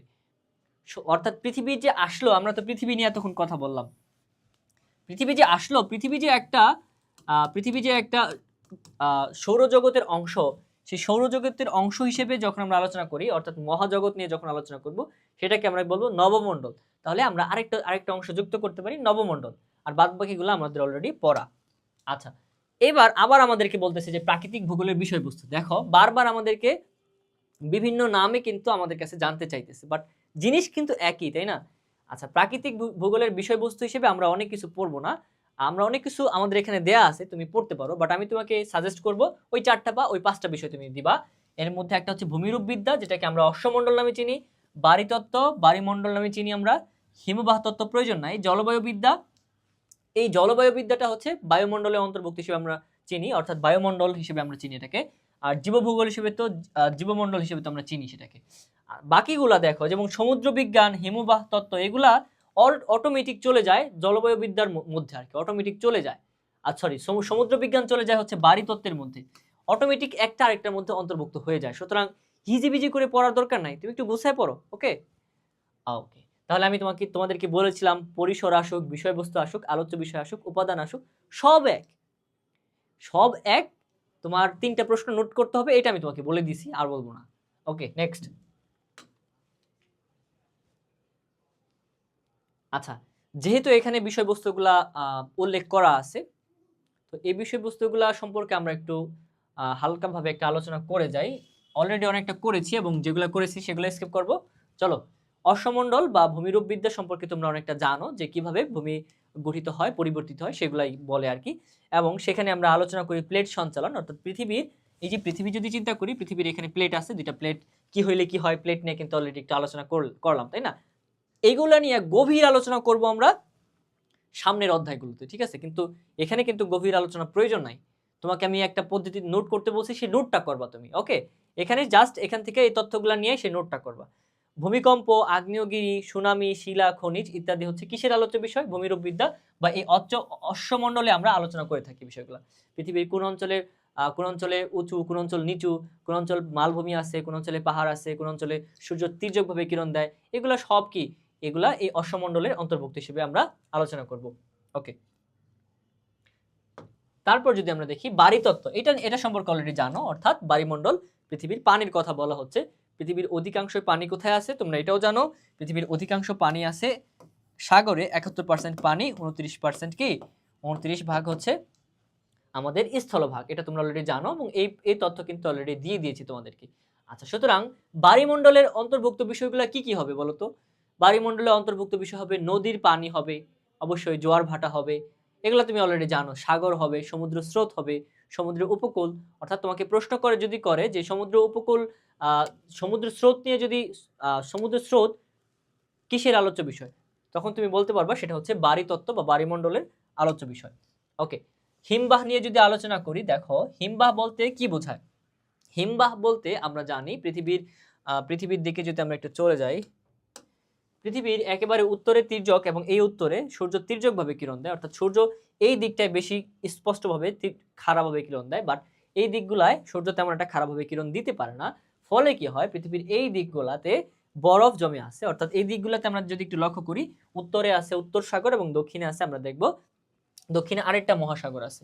অর্থাৎ টোটাল এই সাগরগুলাতে সূর্যের রশ্মি না আসার কারণে এগুলার বেশিরভাগ পানি হচ্ছে বরফ হয়ে গেছে, এবং এগুলাকে মূলত হিমবাহ বলা হয়। আচ্ছা, এই বরফ নিয়ে যে অধ্যয়ন, সেটা কিসের আলোচ্য বিষয়? সেটা কিন্তু বায়ুমণ্ডলের একটা আলোচ্য বিষয়, অর্থাৎ আমরা বায়ুমণ্ডলের সাথে এটা ইনক্লুডেড করে দিতে পারি, তাই তো? তাহলে আলাদা করে এখানে আলোচনা করার কোনো দরকার নেই। জলবায়ুবিদ্যা, অর্থাৎ আমরা বায়ুমণ্ডলে এটা আলোচনা করতে পারি, বায়ুমণ্ডলের অধীনে। বায়ুমণ্ডল বলতে আমরা সেখানে কি কি পাবো একটু যদি আলোচনা করি। আচ্ছা, বায়ুমণ্ডল বলতে আমরা অলরেডি বায়ুমণ্ডল নিয়ে আলোচনা করেছি, সেই দিকে যাব না, জাস্ট একটু জলবায়ু নিয়ে একটু আলোচনা করি। আচ্ছা, বায়ুমণ্ডল বলতে পৃথিবী পৃষ্ঠ থেকে আমরা উপরে একেবারে প্রায় 10,000 কিলোমিটার পর্যন্ত স্থানটাকে নির্দেশ করি। সেখানে অনেকগুলা বায়ুর স্তর আছে, আমরা জানি অনেকগুলা বায়ুর স্তর আছে। তার মধ্যে প্রথম বায়ু স্তরটাকে বলি ট্রপোস্ফিয়ার। এই ট্রপোস্ফিয়ারেই আমরা এই অঞ্চলেই বসবাস করি অর্থাৎ যদি বলি পৃথিবীর মানব জাতির সবচেয়ে নিকটস্থ বা মানব জাতির যেই বায়ুমণ্ডলে অবস্থান করে সেটা হচ্ছে ট্রপোস্ফিয়ার। আচ্ছা, এই ট্রপোস্ফিয়ারের কথা, বায়ুমণ্ডলে যত উপরের দিকে যেতে থাকবো ততই বায়ুমণ্ডলে তাপমাত্রা হ্রাস পাবে। তাই আমরা অনেক সময় দেখি সূর্য রশ্মি যখন এখানে পড়ে একটা সাগরের উপর পড়ে, সেই সাগরের পানি বাষ্পীভূত হয়ে উপরে চলে যায় এবং একটা নির্দিষ্ট তাপমাত্রায় যাওয়ার পর সেটা আবার কি হয়, সেই নির্দিষ্ট তাপমাত্রা যাওয়ার পর সেই পানিটা, সেই বাষ্পটা কি হয়ে যায়, সম্পৃক্ত হয়ে যায়, আবার মেঘ আকারে নিচে আমাদের নেমে আসে বৃষ্টি আকারে।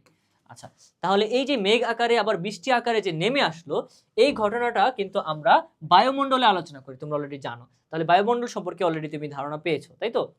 আচ্ছা, জলবায়ু বিদ্যা বলতে কি বোঝায়? এই যে পৃথিবীর সব জায়গায় কিন্তু বায়ুমণ্ডল এক না, অর্থাৎ বায়ুমণ্ডল না, সব জায়গায় বায়ুর প্রবাহটা এক না, বায়ুর সব জায়গায় কিন্তু বৃষ্টিপাত হয় না। এই কথাটা মনে রেখো, মরুভূমিতে কিন্তু বৃষ্টিপাত হয় না। কেন হয় না, এটা একটা প্রশ্ন, তাই তো? আমি এটার উত্তর পরে দিব না। আবার দেখো, পৃথিবীতে কিছু অঞ্চলে অনেক বৃষ্টিপাত হয়, পৃথিবীতে কিছু অঞ্চলে বরফ পড়ে, পৃথিবীতে কিছু অঞ্চলে বরফ পড়ে না। এই যে জলবায়ুর যে পার্থক্য, এই জলবায়ুর পার্থক্যটা কিসের উপর নির্ভর করে? জলবায়ুর পার্থক্যটা মূলত জলবায়ুর উপাদানের উপর নির্ভর করে। এখন তুমি আমাকে একটা প্রশ্ন করতে পারো, তাই না, যে জলবায়ুটা কি? ভাইয়া জলবায়ুটা কি? জলবায়ুটা হচ্ছে কোনো একটা নির্দিষ্ট স্থানের বায়ু আছে, যেটা আর কি, দেখো, বায়ুর তাপ। অর্থাৎ আমরা সব স্থানের বায়ুর তাপ কিন্তু এক না। আমি তোমাকে একটু আগে বললাম, যত পৃথিবীর উত্তর দিকে যাবা বায়ুর তাপ কমতে থাকবে, পৃথিবীর মাঝখানে যত আসবা বায়ুর তাপ বাড়তে থাকবে, তাই না? এটা কিন্তু তুমি জানো। বায়ুর তাপ, আবার বায়ুর চাপ। আচ্ছা, বায়ুর অনেক সময় বায়ুর চাপ সৃষ্টি হয়। এই সূর্য অনেকটা পাখার মতো কাজ করে। সূর্য যেদিকে যায়, সূর্যের মাধ্যমে কিন্তু আমরা দেখবো যে বায়ুর একটা চাপ সৃষ্টি হয়। বায়ুর উচ্চচাপ, নিম্নচাপ আমরা অনেক সময় শুনে থাকি যে বঙ্গোপসাগরে বায়ুর নিম্নচাপ সৃষ্টি হয়েছে, এর ফলে সেখানে ঝড় হয়, তাই না? এই বিষয়গুলো আমরা সামনে আস্তে আস্তে পড়বো, ঠিক আছে? ওকে, তাহলে বায়ুর চাপ অর্থাৎ বায়ুর তাপ, বায়ুর চাপ। আর কি আছে? বায়ুর আর্দ্রতা। আর্দ্রতা বলতে কি বোঝায়? বায়ুতে যে পরিমাণ জলীয় বাষ্প থাকে, পৃথিবী পৃষ্ঠের যে জল, সে জল সূর্যের তাপে গরম হয়ে উপরে উঠে যায়, সেই প্রক্রিয়াটাকে বলা হয় জলীয় বাষ্প। এটাকে বলা হয় বায়ুর আর্দ্রতা। আচ্ছা, তো সব অঞ্চলের বায়ুর আর্দ্রতা কিন্তু এক না, তাই না? পৃথিবীর যে অঞ্চলে সূর্য তির্যকভাবে কিরণ দেয়, সে অঞ্চলের বায়ুর আর্দ্রতা কম, তাই না? আবার যে অঞ্চলে সূর্য খারাপভাবে কিরণ দেয়, সরাসরি একেবারে পাওয়ারফুল ভাবে, সেই অঞ্চলে কিন্তু বেশি বাষ্প হবে, সে অঞ্চলে কিন্তু দ্রুত কাপড় শুকিয়ে যাবে, এটাই স্বাভাবিক, তাই না? আচ্ছা, তাহলে বায়ুর আর্দ্রতা, বায়ুর চাপ, তাপ, আর্দ্রতা। আচ্ছা, বায়ুর তাপ। আরেকটা আছে প্রবাহ। বায়ু প্রবাহ, দেখো আমরা লক্ষ্য করব যে গ্রীষ্মকালে বায়ু কোন দিক থেকে প্রবাহিত হয়? দক্ষিণ দিক থেকে। আবার তুমি লক্ষ্য করবা শীতকালে বায়ুটা আসে কোন দিক থেকে? উত্তর দিক থেকে। এর ফলে কি হয়? আচ্ছা, একটু প্র্যাকটিক্যাল দিকে তোমাদেরকে নিয়ে যাই, তাহলে দেখবা মজা লাগবে বিষয়গুলো পড়তে। দেখো, এটা হচ্ছে বাংলাদেশ, ঠিক আছে? এটা উত্তর দিক, এটা দক্ষিণ, এটা পশ্চিম, এটা পূর্ব। আমি আরেকটু জুম করি। ওকে,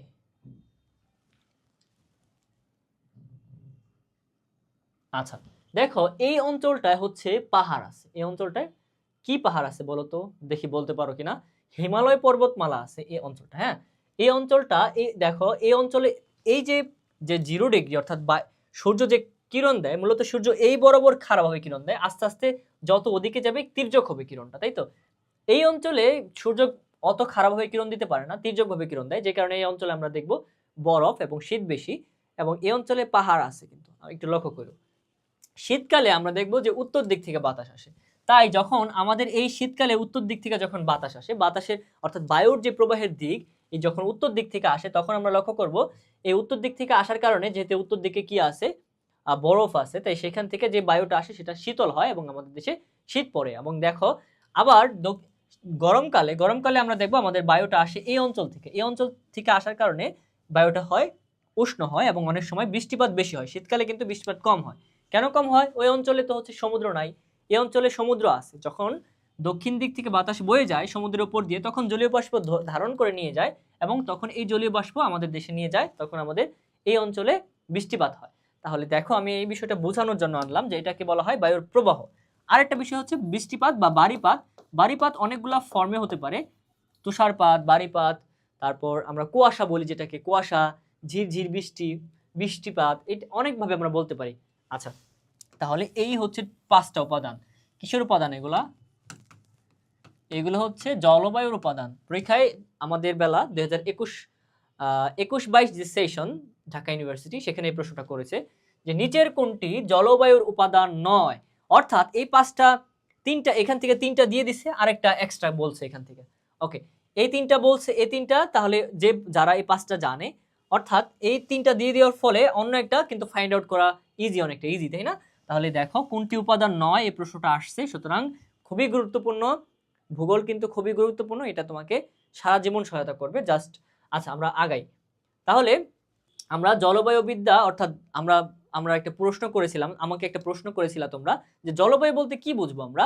জলবায়ু বলতে কোনো নির্দিষ্ট অঞ্চলের বায়ুর তাপ, বায়ুর চাপ, বায়ুর আর্দ্রতা, বায়ুর প্রবাহ, বারিপাত ইত্যাদির একটা নির্দিষ্ট সময়ের অবস্থানকে বুঝবো। সেটা কত বছর? 30 থেকে 40 বছরের। আচ্ছা, এর ফলে আমরা জানি যে সিলেটে প্রচুর বৃষ্টিপাত হয়। এই 30 থেকে 40 বছর অধ্যয়ন করেছি যে সিলেটের তাপ কেমন, চাপ কেমন, আর্দ্রতা কেমন, বায়ুর প্রবাহ কেমন, বারিপাতের অবস্থানটা কেমন, এই সব কিছু বিবেচনা করে 30-40 বছরে যে হচ্ছে একটা ডেটা, এই ডেটা আমরা ঘেটে আমরা বুঝতে পারি যে সিলেটে প্রচুর বৃষ্টিপাত হবে, উত্তর দিকে বেশি শীত পড়বে। কেন পড়বে? এটা কিন্তু আমরা এখন জানি। দক্ষিণ দিকে বেশি বৃষ্টিপাত হবে কারণ সমুদ্র কাছে। এই বিষয়গুলো আমরা জানি, তাই তো? ওকে, তাহলে কোনো একটা নির্দিষ্ট স্থানের বায়ুর তাপ, চাপ, আর্দ্রতা, প্রবাহ, বারিপাত ইত্যাদির একটা নির্দিষ্ট সময়ের যে অবস্থা, সে অবস্থাকে বিবেচনা করলে আমরা কি পাই? জলবায়ু পাই। সে অঞ্চলের জলবায়ু পাই। আচ্ছা, তাহলে সেই অঞ্চলের জলবায়ুর উপাদানগুলা এগুলা, তাই তো? আচ্ছা, এছাড়াও সেই অঞ্চলে জলবায়ুর উপাদানের বাইরে অন্যান্য নিয়ামক আছে যেগুলোর কারণে জলবায়ু পরিবর্তন হয়, যেগুলো আমাদের এই অধ্যায়ের আলোচ্য বিষয় না, তাহলে অনেক লং হয়ে যাবে অধ্যায়টা। আমরা যে অধ্যায়ে আলোচ্য বিষয় সেই অধ্যায়ে সেটা আলোচনা করব। তাহলে জলবায়ু গুরুত্বপূর্ণ একটা বিষয়। এটাকে আমরা বায়ুমণ্ডলের অংশে আলোচনা করব সবসময়। নোট যখন করব সেটাকে বায়ুমণ্ডলের অধীনে রেখে করব, ঠিক আছে? আচ্ছা, এর বাইরে আমরা জীবভূগোল নিয়ে কিন্তু আলোচনা করেছি। জীবভূগোল বলতে কি বোঝায়? অর্থাৎ পৃথিবীতে যে পানি, বায়ু, মাটির সাথে সাথে পাশাপাশি যে উদ্ভিদ জগৎ, গাছপালা, মাছ, অন্যান্য পশুও আছে এবং মানুষও আছে, এটা নিয়ে যে আলোচনাটা, সেটা হচ্ছে কি, এটা হচ্ছে কিন্তু জীবমণ্ডলের আলোচনা বিষয় আর কি। আচ্ছা, তো সেখানে আমরা বায়ুম অঞ্চল নিয়ে আলোচনা করি এবং বায়ুম অঞ্চল, তারপরে ইকোসিস্টেম, বাস্তু সংস্থান নিয়ে আলোচনা করি। আচ্ছা, এবং প্রাকৃতিক বিভিন্ন উপাদানের কথা নিয়ে আলোচনা করি। আচ্ছা, সেখানে বায়োম বলতে কি বোঝায়, সেখানে একটা ইকোসিস্টেম নিয়ে আলোচনা করি, যে কে কাকে খায়, গরু ঘাসকে খায়, তারপরে আমরা আবার গরুকে খেয়ে ফেলি, এভাবে কিন্তু আমরা জীবন ধারণ করি। এই যে ইকোসিস্টেমটা, এই ইকোসিস্টেমটা নিয়ে মূলত আমরা যে আলোচনা, সে আলোচনাটা হচ্ছে কি এই জীবভূগোলের আলোচ্য বিষয়। ওকে, নেক্সট, সমুদ্র বিজ্ঞান। সমুদ্র বিজ্ঞানটাকে আমরা কিন্তু অন্তর্ভুক্ত করে ফেলবো কিসের মধ্যে? আমরা এটা অশ্বমণ্ডলের মধ্যে কিছুটা অন্তর্ভুক্ত করতে পারি, আবার আমরা এটাকে বায়ুমণ্ডলের মধ্যে, সমুদ্রের যে পানি, সে পানিটাকে আমরা বায়ুমণ্ডলের অন্তর্ভুক্ত করে ফেলবো। অর্থাৎ যখন আমি তোমাকে বলবো যে সমুদ্রের স্রোত কিসের অন্তর্ভুক্ত হবে, সমুদ্রের স্রোত কিন্তু বায়ুমণ্ডলের অন্তর্ভুক্ত হবে। আবার যখন তোমাকে আমি বলবো যে সমুদ্রের উপকূল কিসের অন্তর্ভুক্ত হবে, সমুদ্রের উপকূলও কিন্তু যেহেতু ভূমিরূপ, উপকূলটাও কিন্তু অশ্বমণ্ডলের অন্তর্ভুক্ত হবে। যদি আমি তোমাকে বলি যে সমুদ্রের ভূমিরূপ, অর্থাৎ এটা কিন্তু সমুদ্রেও, আমরা যদি পৃথিবী চিন্তা করি, পৃথিবীর এই একটা পাশ কিন্তু যে সমুদ্র, সেখানে কিন্তু সেই দিকটা কিন্তু নিচু হওয়ায় সেখানে একটা ভূমিরূপ আছে। সেই ভূমিরূপটা কেমন তোমাদেরকে যদি একটু দেখাই, দেখো এই হচ্ছে মহাদেশ আস্তে আস্তে আস্তে আস্তে ধীরে ধীরে নিচে চলে গেছে। সেখানে এটা হচ্ছে পানি। ওকে, এটা হচ্ছে পানি। হ্যাঁ, আচ্ছা, নিচে চলে গেছে এই ভূমিরূপটা, কখনো সমতল, কখনো আবার উপরে উঠে গেছে, আবার কখনো নিচু হয়ে গেছে, খাড়া হয়ে গেছে, এভাবে এ হচ্ছে ভূমিরূপটা। এটা হচ্ছে সমুদ্রের নিচে ভূমিরূপ, এটা কিন্তু পানি। হ্যাঁ, এই পানির দেখো, এই যে সমুদ্রের নিচে একটা ভূমিরূপ আছে, এই ভূমিরূপটা মূলত কি মাটি না অশ্বমণ্ডলের অন্তর্ভুক্ত? তাহলে যেহেতু এই ভূমিরূপটা হচ্ছে মাটি বা পাথর, এটা হচ্ছে কিন্তু অশ্বমণ্ডলের অন্তর্ভুক্ত। এই ভূমিরূপের উপরে যেটা আছে, এই ভূমিরূপের উপরে যে পানি রাশি আছে, সেটা হচ্ছে বায়ুমণ্ডলের আলোচ্য বিষয়। ক্লিয়ার? ওকে, ক্লিয়ার। উপকূলীয় ভূগোল কিসের আলোচ্য বিষয় হবে? উপকূল যদি নিয়ে কথা বলি, তাহলে উপকূল বলতে কি বোঝায়? যে অঞ্চলে একেবারে সমুদ্রের একেবারে উপরের অংশ, উপকূল, যেখানে কখনো পানি যায় বা পানি নেমে আসে, এমন একটা অঞ্চল। আচ্ছা, তাহলে উপকূল কিভাবে এই যে উপকূল, উপকূল বলতে কক্সবাজারে যে সমুদ্র সৈকতটা দেখো সেটাই হচ্ছে উপকূল। এই উপকূলটা কিভাবে সমুদ্র স্রোতের মাধ্যমে এই উপকূলে বালি রাশি বা লবণ এসে জমতেছে, আবার কিভাবে এই উপকূলটা ক্ষয় হচ্ছে, অর্থাৎ কিভাবে গঠন হচ্ছে এবং কিভাবে আবার পরিবর্তন হচ্ছে ক্ষয় হওয়ার মাধ্যমে। এই যে আলোচনা, এটাই হচ্ছে কি উপকূলীয় ভূগোল। তাহলে উপকূল ভূগোল আমরা এই আলোচনাটা বায়ুমণ্ডলের অন্তর্ভুক্ত করে আলোচনাটা করতে পারি, অথবা অশ্বমণ্ডলের অন্তর্ভুক্ত করে আলোচনা করতে পারি। এক্সট্রা করে আমাদের আলোচনা করার কিন্তু দরকার নাই। আচ্ছা, সেখানে মহীসোপান বলতে কোনটাকে বোঝায়? একটু আগে একটা চিত্র দেখাইলাম তোমাকে আমি। দেখো এই চিত্রের, এটা হচ্ছে মহাদেশ অর্থাৎ আমাদের স্থলভাগ। এখান থেকে আমরা যখন নিচের দিকে চলে যাব এটাকে বলা হয় মহীসোপান। হঠাৎ করে যে নিচে চলে গেলাম এটাকে মহীসোপান বলে। আচ্ছা, এটা নিয়ে আমরা মূলত আলোচনা করব পরে, এখন না, জাস্ট একটু ধারণা দিলাম তোমাকে। হ্যাঁ, ওকে, এটা হচ্ছে পানি রাশি। ওকে, এর বাইরে পরিবেশ ভূগোল আছে। পরিবেশ ভূগোল বলতে কি বোঝায়? যে পরিবেশ দেখো বিভিন্ন বিভিন্ন দিক থেকে আমরা বলতে পারি। যেমন পরিবেশ দূষণের কথা চিন্তা করতে পারি। এই পরিবেশ দূষণ, পরিবেশ ভূগোলটা তুমি যুক্ত করতে পারো তোমার আলোচনায়। আচ্ছা, পরিবেশ দূষণ কে করে? পৃথিবী করে? হ্যাঁ, পৃথিবী করে বিভিন্নভাবে। যেমন আগ্নেয়গিরি, অগ্ন্যুৎপাত, ভূমিকম্পের মাধ্যমে বিভিন্নভাবে পৃথিবী তার নিজের পরিবেশ নষ্ট করে। তবে পৃথিবীতে পরিবেশ নষ্ট করার পিছনে সবচেয়ে বেশি দায়ী হচ্ছে মানুষ। আচ্ছা, সেটা আর কি, দূষণের ফলে সৃষ্ট বিভিন্ন জটিলতা এবং সেটাকে কিভাবে সমাধান করা যায় সেটাও কিন্তু আমাদের এই প্রাকৃতিক ভূগোল আলোচনা করে। তাহলে প্রাকৃতিক ভূগোলের আরেকটা গুরুত্বপূর্ণ অংশ হচ্ছে পরিবেশ ভূগোল।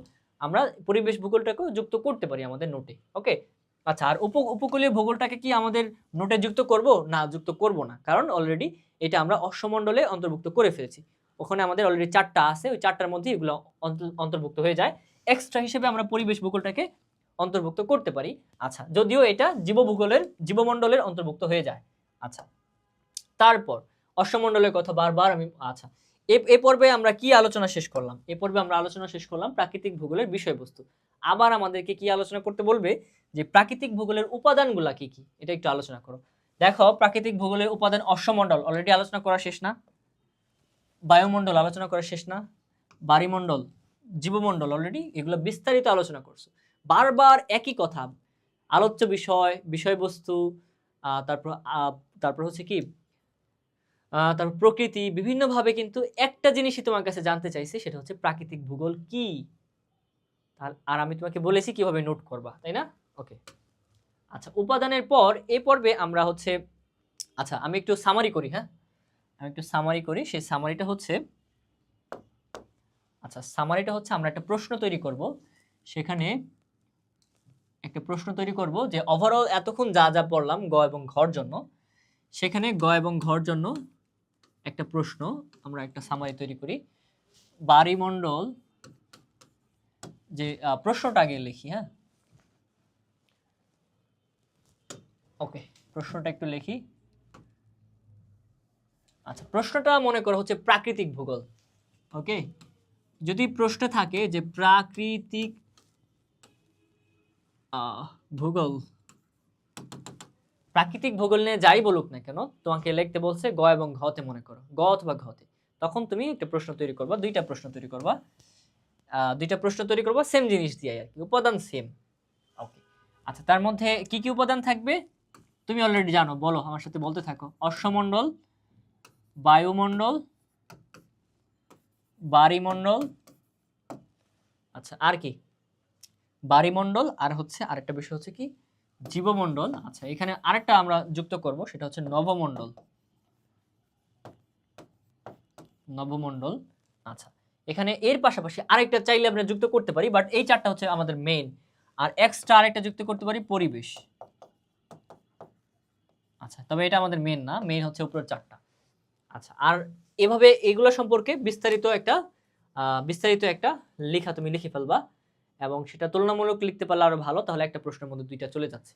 ওকে, আচ্ছা, এটাই হচ্ছে তোমার মূল প্রশ্ন। আচ্ছা, অশ্বমণ্ডল নিয়ে যখন তুমি লিখবা তখন তুমি একটা পৃথিবীর চিত্র দিতে পারো।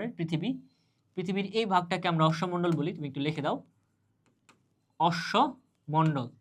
পৃথিবীর এই ভাগটাকে আমরা অশ্বমণ্ডল বলি। ওকে, চিত্র হয়ে গেল। নিচে লেখো পৃথিবী, শেষ, একটা চিত্র শেষ। বায়ুমণ্ডলের জন্য একটা চিত্র দিতে পারো তুমি, কেমন চিত্র দিবা?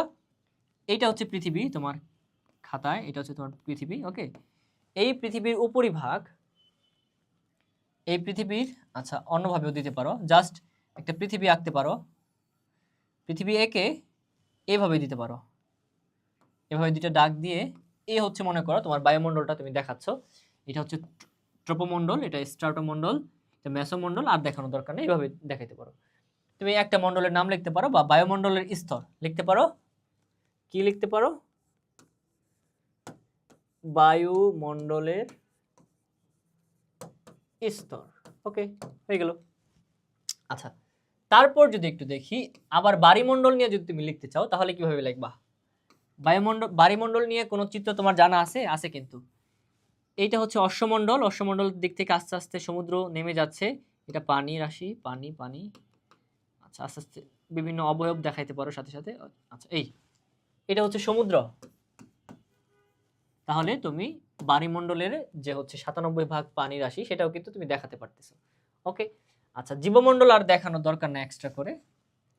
এ হচ্ছে দেখো, তোমাকে বিভিন্নভাবে আঁকাআঁকি শিখতে হবে, অনেক কঠিন কিছু না, জাস্ট কয়েকবার ঘোরাবা, এই আর কি, কয়েকবার হাত ঘোরাবা তাহলে তোমার আঁকাআঁকি হয়ে যাবে। আর নবমণ্ডলের একটা চিত্র কিন্তু আমরা অনেকেই জানি, এটা হচ্ছে সূর্য। সূর্যের চারপাশে কয়েকটা দাগ যদি দাও তুমি, প্রথমে শুক্র, তারপরে বুধ, না প্রথমে বুধ, বুধ শুক্র, তারপর পৃথিবী, এইটা হচ্ছে পৃথিবী, প্রি লিখে রাখো পৃথিবী, এটা হচ্ছে, এবং পুরোটা একটা দাগ দিয়ে তুমি লিখতে পারো, এটা কি, পুরো দাগ দিয়ে লিখতে পারো এটা হচ্ছে সৌরজগৎ, অর্থাৎ এই নবমণ্ডলের একটা চিত্র। তাহলে আমি তোমাদেরকে চিত্র শিখালাম আর শিখিয়েছি কি, অশ্বমণ্ডল, বায়ুমণ্ডল, বায়ুমণ্ডল, জীবমণ্ডল সম্পর্কে বিস্তারিত আলোচনাও করেছি তোমাদেরকে নিয়ে। আচ্ছা, তাহলে আমি বললাম যে এটার উপর একটা প্রশ্ন তৈরি করো, যাতে এটার উপর প্রাকৃতিক ভূগোল নিয়ে লিখতে বললে এগুলো নিয়ে তোমরা লিখতে পারো, পাশাপাশি তুলনামূলক আলোচনা করতে বললেও যেন তোমরা করতে পারো। ওকে, আচ্ছা, এটা হচ্ছে একটা প্রশ্ন। আর আরেকটা প্রশ্ন বলবো কি, আরেকটা প্রশ্ন হচ্ছে যে হচ্ছে গুরুত্ব, এই যে প্রাকৃতিক ভূগোল আমরা পড়বো, কেন পড়বো, এটার গুরুত্বটা কি, এই জন্য, অর্থাৎ গুরুত্বটা পড়তে হবে আমাদেরকে, গুরুত্বটা লিখতে হবে।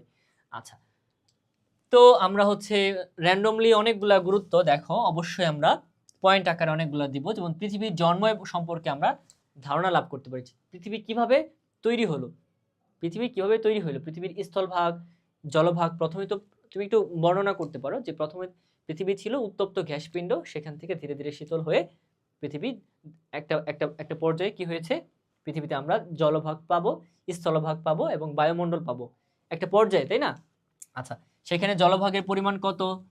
আমরা বলেছি জলভাগের পরিমাণ হচ্ছে 29%, স্থলভাগের পরিমাণ হচ্ছে জলভাগের পরিমাণ হচ্ছে 71, স্থলভাগের পরিমাণ হচ্ছে 29%। এটা তুমি বলে দিতে পারো, এখানে একটা তথ্য যুক্ত করে দিতে পারো।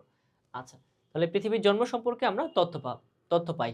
তাহলে আমাদের প্রাকৃতিক ভূগোল পড়ে লাভ কি? লাভ হচ্ছে পৃথিবীর জন্ম সম্পর্কে তথ্য পাই, এই যে একটা বিষয়। এটার অধীনে কিছু কথা বানায় তুমি লিখতে পারো, এখান থেকে ধারণা নিয়ে আমি যে ধারণাটা দিলাম এটা লিখে তুমি এটা নোট করে রাখতে পারো, যাতে পরীক্ষার সময় তুমি এটা চালাই দিতে পারো। ওকে, আচ্ছা, ভূমিকম্প ও অগ্ন্যুৎপাতের ফলে কোনো স্থান উল্লেখযোগ্যভাবে পরিবর্তিত হতে পারে, এইসব প্রাকৃতিক ভূগোল, এই সবগুলো আমরা প্রাকৃতিক ভূগোল পাঠের মাধ্যমে জানবো, তাই তো? আচ্ছা, তাহলে পৃথিবীর জন্ম সম্পর্কে জানতে পারি, একটা বিষয় লিখতে পারো। আবার পৃথিবীর পরিবর্তন, পৃথিবীর গতিশীলতা সম্পর্কে আমরা জানতে পারি, এটা আরেকটা পয়েন্ট তুমি দিতে পারো, যে পৃথিবী বিভিন্ন যে ভূমি আছে, সেই পৃথিবীর যে বিভিন্ন ভূমি না, তুমি কি বলবো, অবয়ব বলবা, এই শব্দটা ব্যবহার করবা, অবয়ব বা প্রপঞ্চ। পৃথিবীর বিভিন্ন যে প্রপঞ্চ আছে বা অবয়ব আছে, এগুলা যে পরিবর্তনশীল, এগুলো যে গতিশীল, এই গতিশীল বিষয়গুলা সম্পর্কে আমরা এই প্রাকৃতিক ভূগোল পড়লে জানতে পারবো। যেমন হচ্ছে পৃথিবীর যে হচ্ছে প্লেট টেকটনিক আছে, প্লেট টেকটনিকের মাধ্যমে আমরা দেখব যে পৃথিবীর বিভিন্ন জায়গায় ভূমিরূপ তৈরি হয়েছে, পৃথিবীর বিভিন্ন জায়গায় মালভূমি তৈরি হয়েছে, পর্বত তৈরি হয়েছে, আবার পৃথিবীর বিভিন্ন জায়গায় সাগর তৈরি হয়েছে। আচ্ছা, এই যে তাহলে এটা একটা উদাহরণ হিসেবে তুমি যুক্ত করতে পারো, তাহলে এখানে তুমি দুইটা পয়েন্ট দিতে পারো, পৃথিবীর জন্ম সম্পর্কে জানতে পারবো, জ্ঞান লাভ করতে পারি, এই জন্য গুরুত্বপূর্ণ প্রাকৃতিক ভূগোল।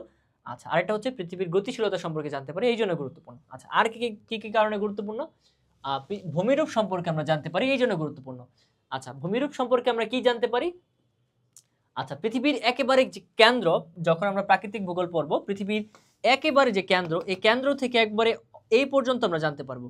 কেন্দ্রে আমরা জানি কেন্দ্রে অনেক তাপ আছে, কেন্দ্রের পদার্থগুলো ঘনীভূত হয়ে অবস্থায় আছে।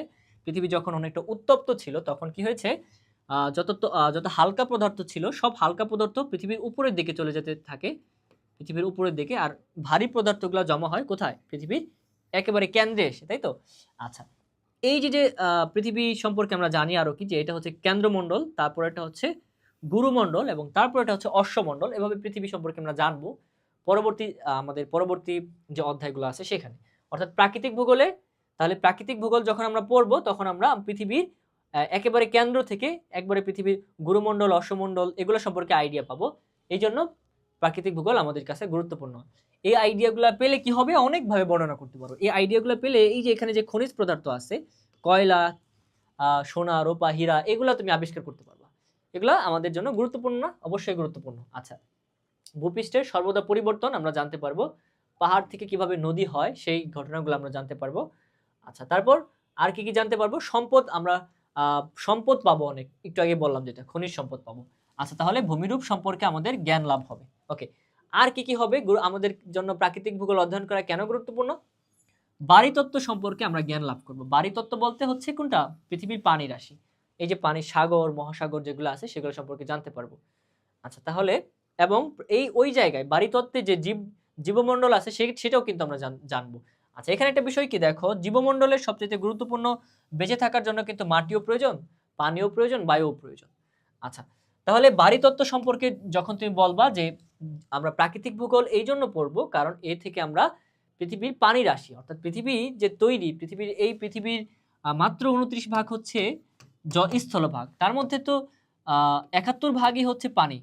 এই পানি সম্পর্কে জানতে হলে অবশ্যই আমাদের ভূগোল সম্পর্কে আইডিয়া থাকা লাগবে।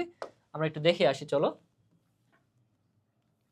আমরা যদি একটু দেখি, এই যে পৃথিবী, নীল অঞ্চলটা হচ্ছে পানি, এই পৃথিবীর এই একটা মহাদেশ, এই মহাদেশের, এটাকে এশিয়া মহাদেশ বলে, ওকে, সবচেয়ে বড় মহাদেশ। এই মহাদেশের ডান দিকে যে সাগরটা দেখতেছি আমরা, মহাসাগরটা, এটাকে কি বলা হয় দেখো তো? এটাকে প্যাসিফিক ওশান বলা হয়। দেখো তো, এইটাই পুরো পৃথিবী জুড়ে অবস্থান করতেছে, পুরো পৃথিবী। আচ্ছা, এটা টোটাল হচ্ছে প্যাসিফিক ওশান, প্রশান্ত মহাসাগর। ওকে, প্রশান্ত মহাসাগর, কিন্তু আসলে কিন্তু শান্ত নাও। আচ্ছা, তারপর যদি আমরা একটু লক্ষ্য করি, পৃথিবীর আবারও সবচেয়ে বড় যে পৃথিবীর সবচাইতে বড় যে মহাদেশ, এশিয়া মহাদেশের কাছে আবারও চলে আসলাম, এবং আমাদের অবস্থান এইখানে, ইন্ডিয়ার পাশে। আচ্ছা, এই এশিয়া মহাদেশে অর্থাৎ ভারতের বরাবর যে সাগরটা দেখতেছি আমরা, সেটা হচ্ছে ভারত মহাসাগর। দেখো বিস্তর কিন্তু। আচ্ছা, এটা তৃতীয় বৃহত্তম মহাসাগর। আচ্ছা, তারপর যদি আরেকটু লক্ষ্য করো, এরপর হচ্ছে আফ্রিকা মহাদেশ, এবং আফ্রিকা মহাদেশের উপরে তোমাদের প্রাণের যে হচ্ছে ইউরোপ, সেই ইউরোপ কিন্তু সেখানে অবস্থান করে। আচ্ছা, এই আফ্রিকা মহাদেশ এবং ইউরোপের কোন দিকে বলো তো? এটা পশ্চিম দিকে। পশ্চিম দিকে যদি একটু লক্ষ্য করি, তাহলে এটা হচ্ছে আটলান্টিক মহাদেশ। এই আটলান্টিক মহাদেশেই কিন্তু, এই আটলান্টিক মহাদেশেই ঠিক এই জায়গায় কিন্তু আমরা দেখব যে আমাদের যে টাইটানিক নামক একটা জাহাজ ছিল, সেটা কিন্তু ডুবে যায়। কেন ডুবে যায়? দেখো, ওই অঞ্চলটা কিন্তু সূর্যের কিরণ তির্যকভাবে পড়ার কারণে এখানে কিন্তু বরফ আছে অনেক। এই বরফগুলা ঘর্ষণের কারণে কিন্তু সেই জাহাজটা ডুবে যায়। সে জাহাজটা বলেছিল যে, জাহাজের মালিকরা বলেছিল যে এই জাহাজ কখনো ডুবানো সম্ভব না, স্বয়ং সৃষ্টিকর্তার পক্ষেও সম্ভব না। আচ্ছা, তাহলে দেখো, এটা হচ্ছে আটলান্টিক মহাসাগর। আচ্ছা, আর উপরে একটা সাগর আছে। আচ্ছা, উপরে একটা সাগর আছে, সেটাকে উত্তর সাগর, এবং নিচে আরেকটা সাগর আছে, মহাসাগর আছে। টোটাল হচ্ছে আমাদের 5টা মহাসাগর। ওকে, তাহলে পানি রাশি সম্পর্কে আমাদের একটা ধারণা হলো। 71 ভাগ পানি রাশি সম্পর্কে, 71 ভাগের যে পানি রাশিটা, সেই পানি রাশিটা আমরা একটু দেখে আসলাম। আচ্ছা, তাহলে বাড়ি তত্ত্ব সম্পর্কে আমরা জানি অলরেডি। সুতরাং বাড়ি তত্ত্ব সম্পর্কে, যেহেতু আমাদের বেঁচে থাকার জন্য সবচেয়ে গুরুত্বপূর্ণ হচ্ছে পানি। পানি না থাকলে আমরা কিন্তু বাঁচতে পারবো না। আবার যেহেতু হচ্ছে সমুদ্রে ব্যাপক পরিমাণে সম্পদের আভাস আছে, অর্থাৎ সম্পদ সেখানে পাওয়া যাওয়ার একটা সম্পদ পাওয়ার একটা সম্ভাবনা আছে, খনিজ সম্পদ, কয়লা থেকে শুরু করে বিভিন্ন ধরনের খনিজ। তাই সমুদ্র কিন্তু আমাদের জন্য খুবই গুরুত্বপূর্ণ। এই জন্য কিন্তু আমরা দেখব বাংলাদেশ বারবার এদিকে ফোকাস করতেছে যে আমাদের যে সমুদ্র, সেই সমুদ্রটাকে আরো আমাদের জন্য কি করতে হবে? আমাদের জন্য সমৃদ্ধ করতে হবে। আমাদের জ্ঞান সেখানে আরো বাড়াতে হবে, যাতে আমরা সেখান থেকে আমরা প্রাকৃতিক সম্পদগুলা এনে ভালোভাবে ব্যবহার করতে পারি। ওকে, এগুলো নিয়ে অনেক কাহিনী, সরাসরি থাকলে হয়তো আমি আলাপ আলোচনা করতে পারতাম। আচ্ছা, যাই হোক, এবার সমুদ্র বিজ্ঞান সম্পর্কে আমরা জ্ঞান লাভ করতে পারবো, এবং সমুদ্র বিজ্ঞানে আমরা জানতে পারবো যে সমুদ্রে কোথায় সম্পদ আছে সেগুলো আহরণ করতে পারবো। বিপুল পরিমাণে সম্পদ আছে আমাদের যে বঙ্গোপসাগর, সে বঙ্গোপসাগরে কিন্তু বিপুল পরিমাণে, অর্থাৎ বাংলাদেশের দক্ষিণে যে সাগরটা আমাদের অঞ্চলে, সে অঞ্চলের সে সাগরটায় বিপুল পরিমাণে বিপুল পরিমাণে সম্পদ আছে। ওকে, আচ্ছা, সেখানে আমরা কি করতে পারি? আমাদের এই যে সমুদ্র পথটা আমাদের জন্য কেন গুরুত্বপূর্ণ? এই সমুদ্র পথটা আমাদের জন্য বাণিজ্যের জন্য গুরুত্বপূর্ণ। দেখো, যদি একটু লক্ষ্য করো তুমি, প্রথমে আমি বলবো বাণিজ্যের জন্য গুরুত্বপূর্ণ। পৃথিবীর অন্যান্য দেশের সাথে যদি আমরা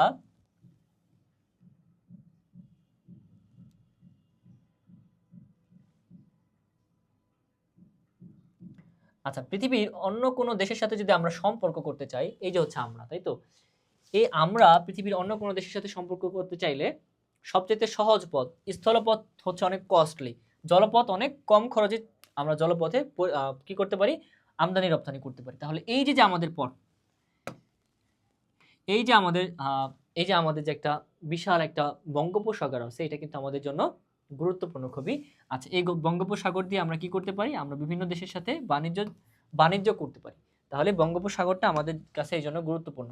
আচ্ছা মৎস্য লবণ এগুলা কিন্তু আহরণ করতে পারি, প্রচুর পরিমাণ মানুষ সেখানে মাছ এবং সেখানকার এই বঙ্গোপসাগরের মাছ এবং লবণের উপরে কিন্তু নির্ভরশীল।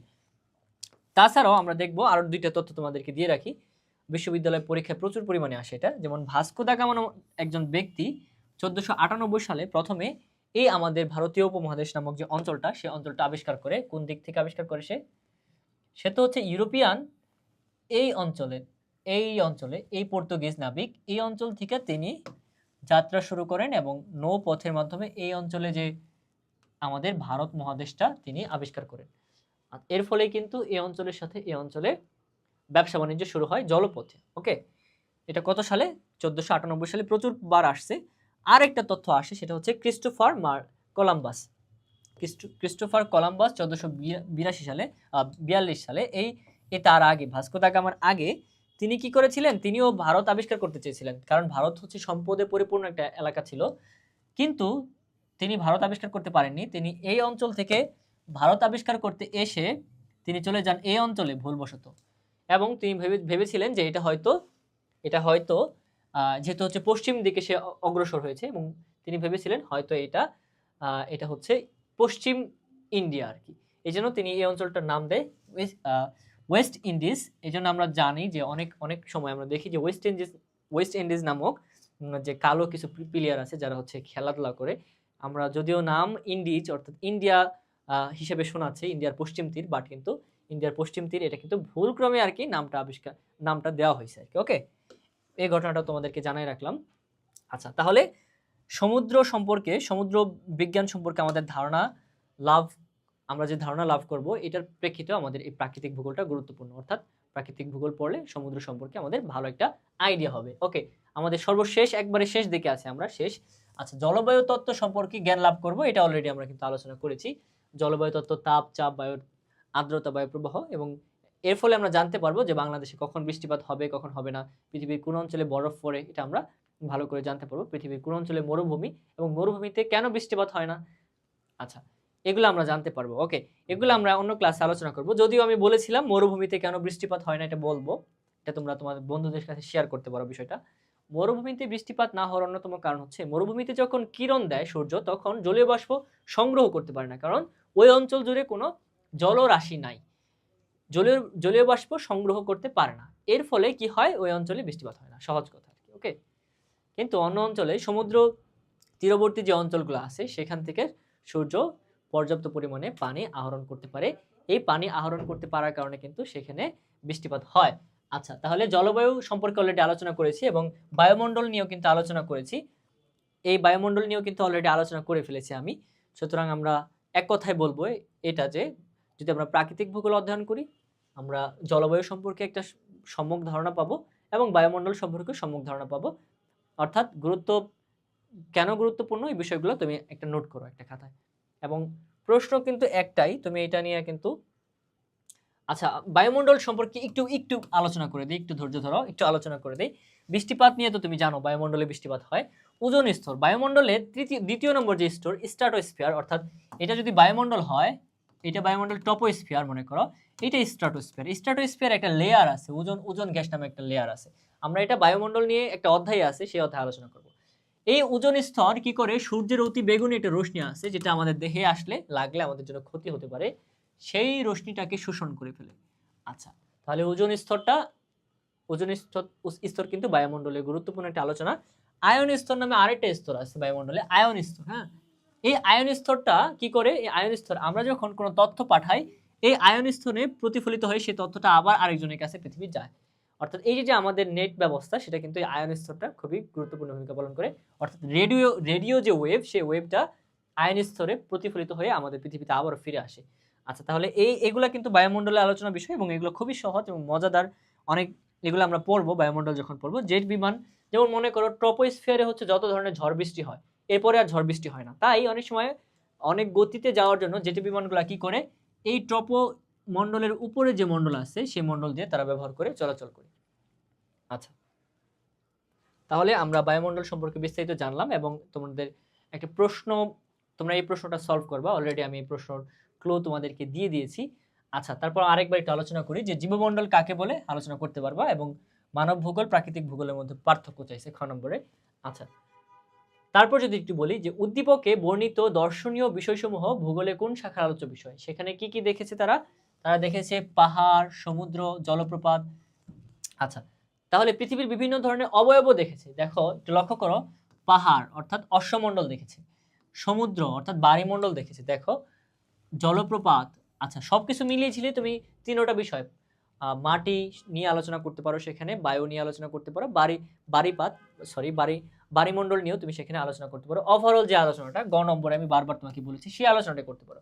এবং ঘতে বলেছে সেটা তুলনামূলক আলোচনা করতে। এখন তোমরা অনেক সময় প্রশ্ন পড়ে প্রশ্ন বুঝবো না অনেক সময়, এটা হবে, তবে এটা যেন না হয় এই জন্য আমরা কিন্তু একটা পদ্ধতি তোমাদেরকে বলেছি। তুমি একটা প্রশ্ন রেডি করো, যে প্রশ্ন দিয়ে সব প্রশ্নের উত্তর করে ফেলতে পারবা। তো আমাদের আজকের ক্লাস এ পর্যন্তই। ক্লাসটা একটু লম্বা হলো, ভূগোল পরিচিতি সম্পর্কে যেহেতু প্রাথমিক ক্লাস, আমাদের এই ক্লাসটা দরকার ছিল। আশা করি আমরা ভূগোলের প্রত্যেকটা ক্লাস এনজয় করবো ইনশাল্লাহ। আজকে এ পর্যন্তই। আসসালামু আলাইকুম।